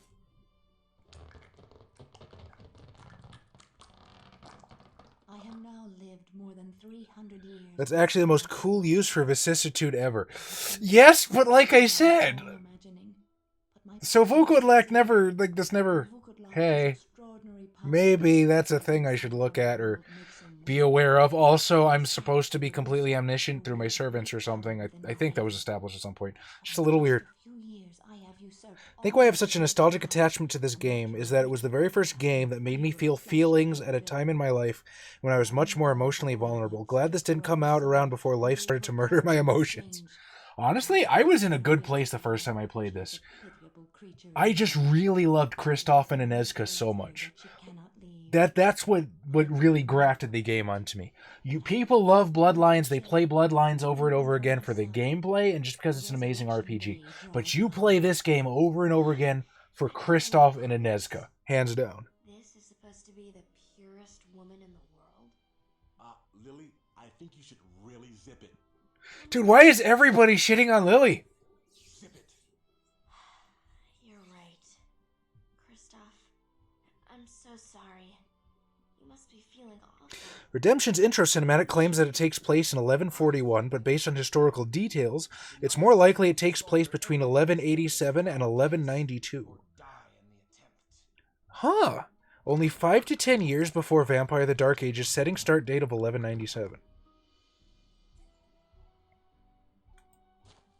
That is interesting. May I ask what in particular moves it up about 40 years? On the eve of his resurrection, This whole section is rather fucked up. It is. I too adore both of them. They're just fantastic games. But this one is criminally unknown. Now, I agree, it's not perfect. The combat can be very repetitive and super swingy if you don't stack decks. But the story is so good. Never played Bloodlines, but Soul you must. Ruler Prague's name is Ottokar in the game. Vladislaus II was king of Bohemia in 1141. Ottokar was the king from 92 to 1230. Ekaterina the Wise and Joseph Zwei appear as vampires in the game, but they were embraced in 1150 and 1160 respectively per Transylvania by night. That is really awesome.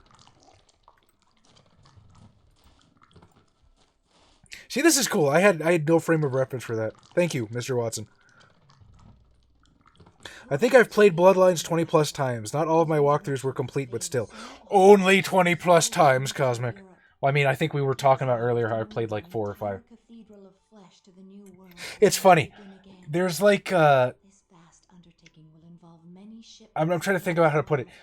There's like this thing where unless you've put like 200 plus hours into Crusader Kings, like you barely played it all. And I think it's funny how Bloodlines people will put that much time into Bloodlines.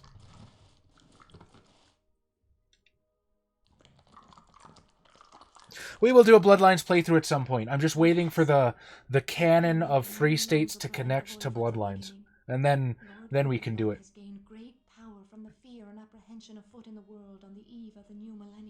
Novels also imply the Dark Ages segment of the game occurs during the First Crusade that actually occurred from 1095 to 1099, decades before even the 1141 AD date of the game's introductory cinematic. However, if those events actually occurred in the Third Crusade from 1187 to 1192, it fit Ottokar's first year of reign, and Ekaterina the Wise and Joseph Zwei's embrace dates. So what you're saying is Activision is bad at history. Now, I'm not going to claim to be any better. But, you know what? I'm willing to bet that I personally have never questioned it. So I'm willing to bet lots of other people who played this never have either. So I don't, I can't fully blame Activision. Whatever. If I manage to fuck over 2 save states, I don't deserve to kill Bukolok.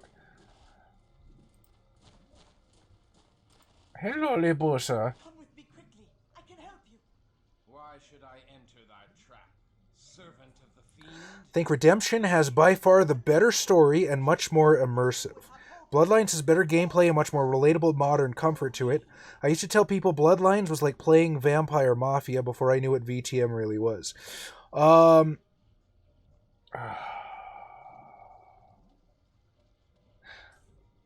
know this is the proper choice for my previous playthrough.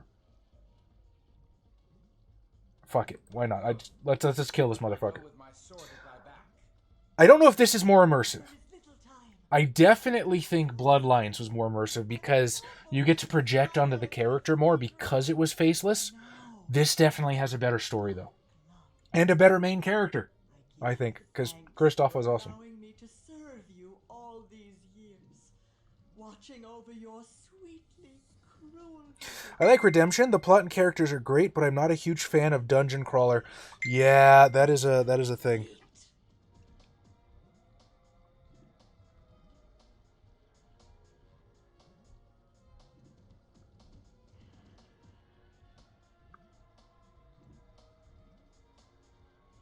My lovely Raven, I will tell her you all said hi. All right. Which weird bleedy hole do we exit through?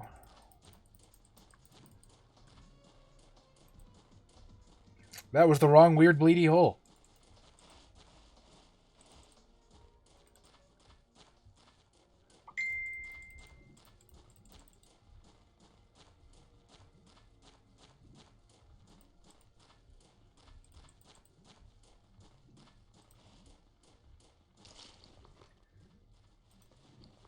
Plasma bag. Lily will appreciate that. Scroll of Awaken. Everybody will appreciate that. Crossbow up Kristoff. Crossbow up Wilhelm. I don't know why his name took me a while.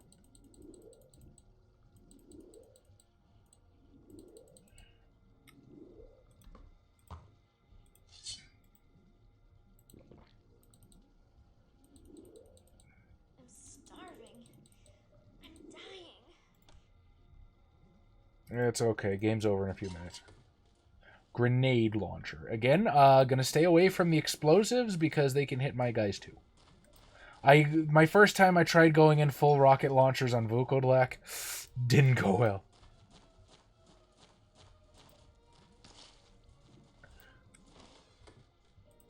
I'll take it. Leather jacket. For plebs.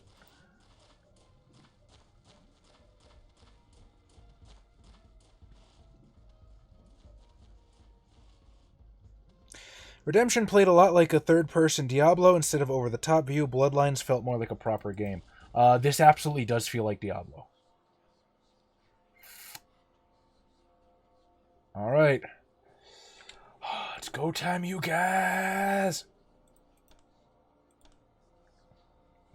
Bloodlines definitely brings you into this world and explains this new society you found yourself in. I would say with Redemption, it's kind of hard to follow some things if you hadn't known anything about BTM, I feel. Yeah, I can agree with that. Plus, Bloodlines is an amazing example of this setting, which, like I said during my first thing of the playthrough, like, this is just, it feels a lot like D&D with fangs. Actually liking this game. The combat seems off to me, but the story looks good. You're absolutely right. That is exactly how I feel. I love both equally, so do I.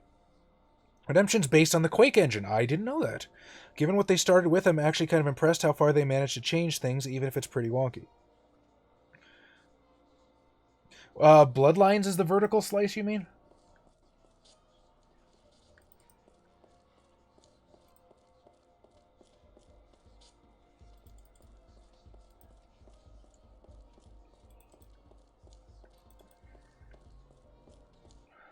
I have every scroll of Awaken in the game. Let's do this, you motherfucker.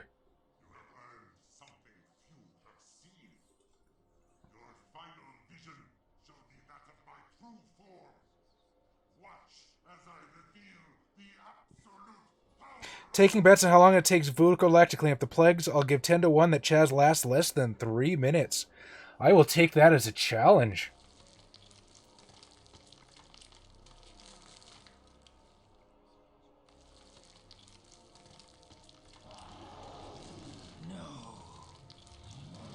See, look, he looks like a proto-Drake from WoW.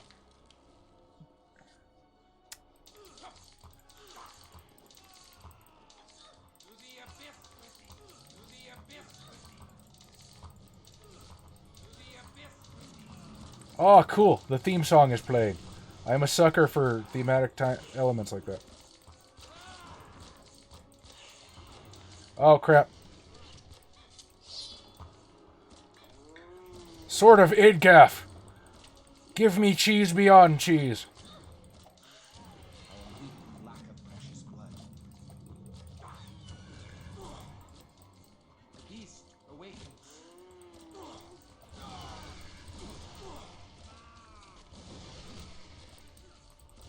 The beast awakens.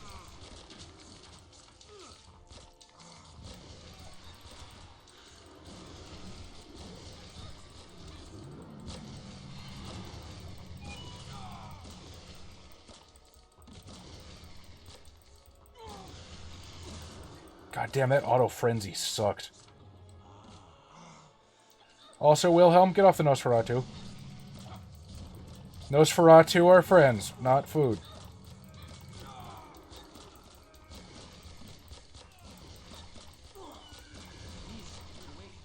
Whoops. Well, Beast ain't awakening shit now, is it, Kristoff? God damn it, woman. Get him back up. Come on. Why is this having a hard time now? Oh, frenzy. Gotcha.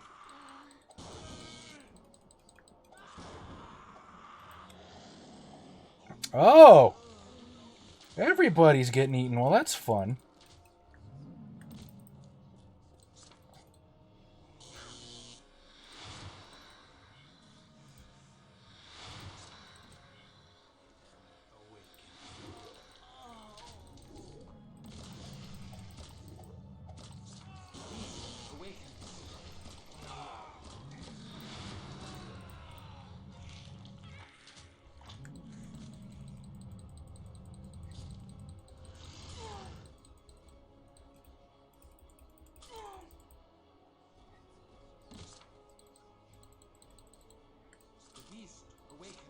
Wilhelm, what the fuck are you doing just standing there?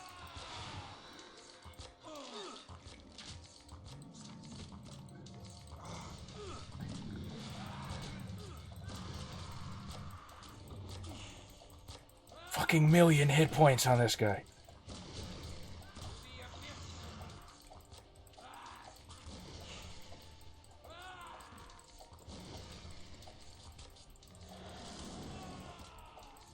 Click faster. Crap.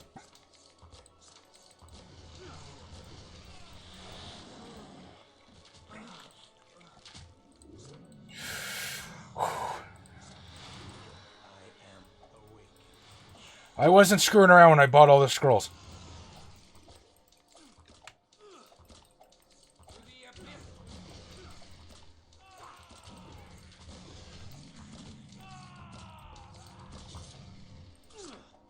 Lily, for Christ's sakes, go punch him.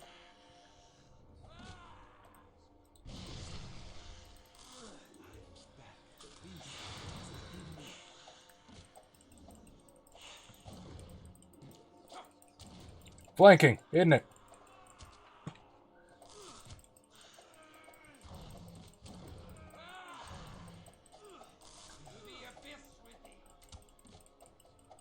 Come on, come on.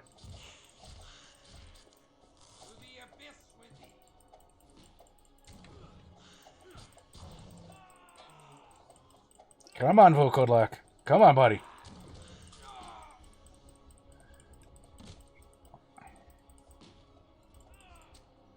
Also, Sam. Oh, no, he's doing it, I guess.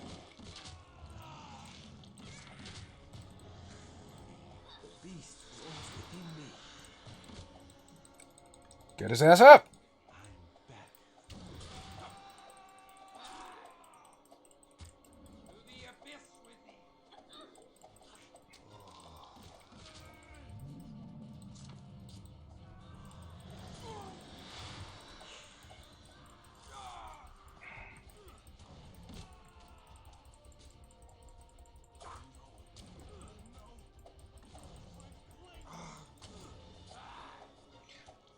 My click finger actually fucking hurts.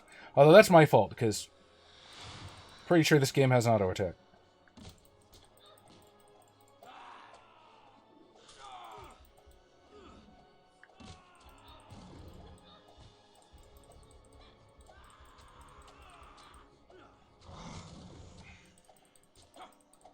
Yay, Kristoff, soak. Soak, Kristoff, soak. Oh, he's not soaking no more.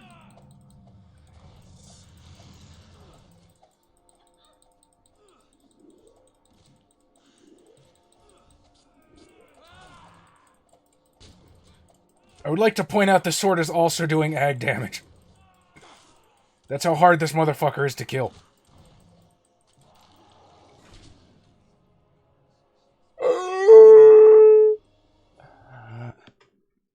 So about those 3 minutes access.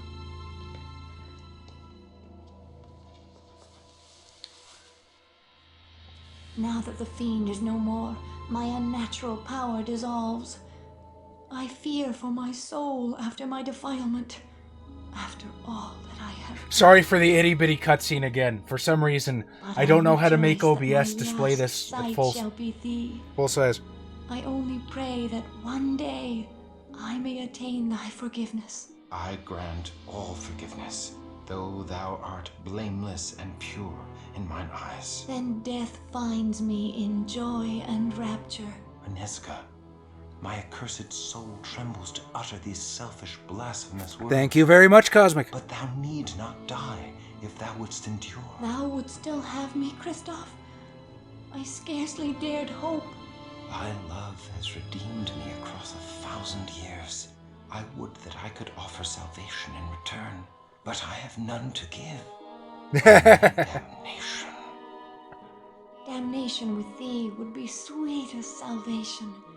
Let thy love cast me down and raise me up forever. Take me, my love.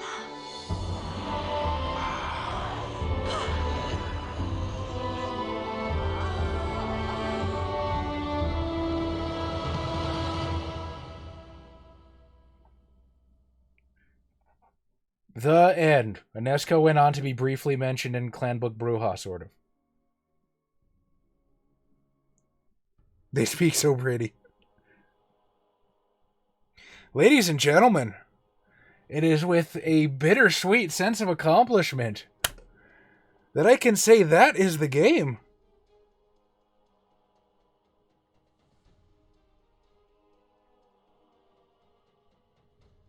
That odd mating call. Oh, yeah, that's right. They are in Beckett's Jihad Diary, and that was super cool. And whoever decided to do that is awesome.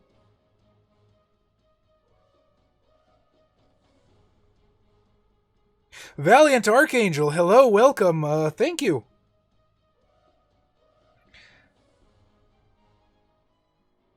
I'm sorry.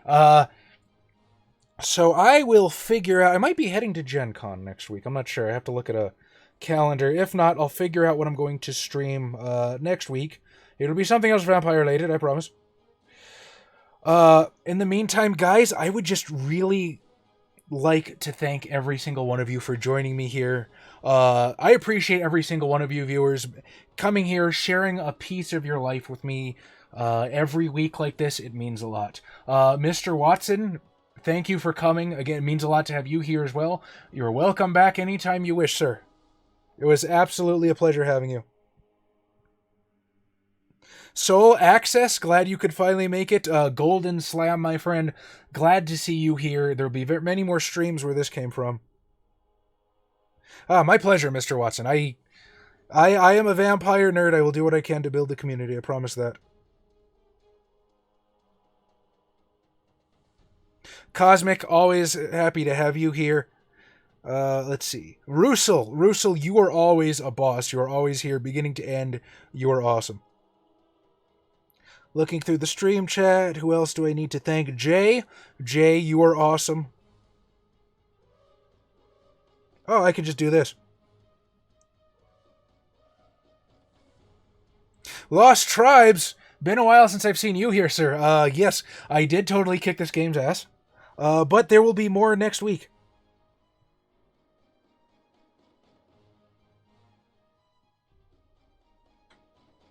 Chris313 all night, thank you for tuning in. Cog Whistle, thank you. Pleasure to have you here. Decaf Smurf, Electrical Skateboard. My lovely Raven, the Gothy Otaku, has graced us with her presence. Land Fusion, thank you.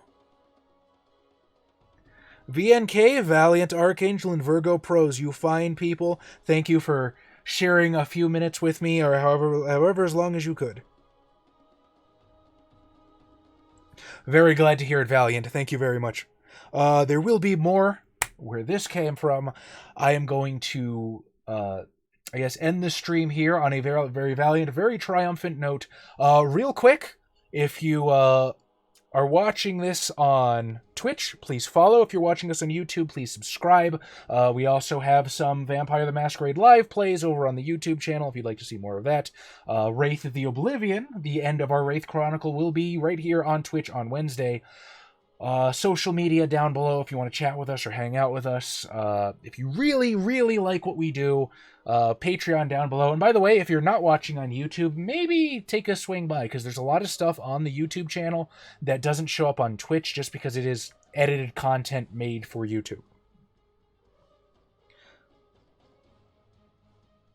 Soul, I don't remember if I said good night and thank you to you, but if I hadn't, forgive me. Every single one of you, I appreciate so much. Good night, all you fine folks, and I wish nothing but the best tonight you can possibly have and the greatest tomorrow. Still haven't figured out how to end these things. Night, everybody. Look away.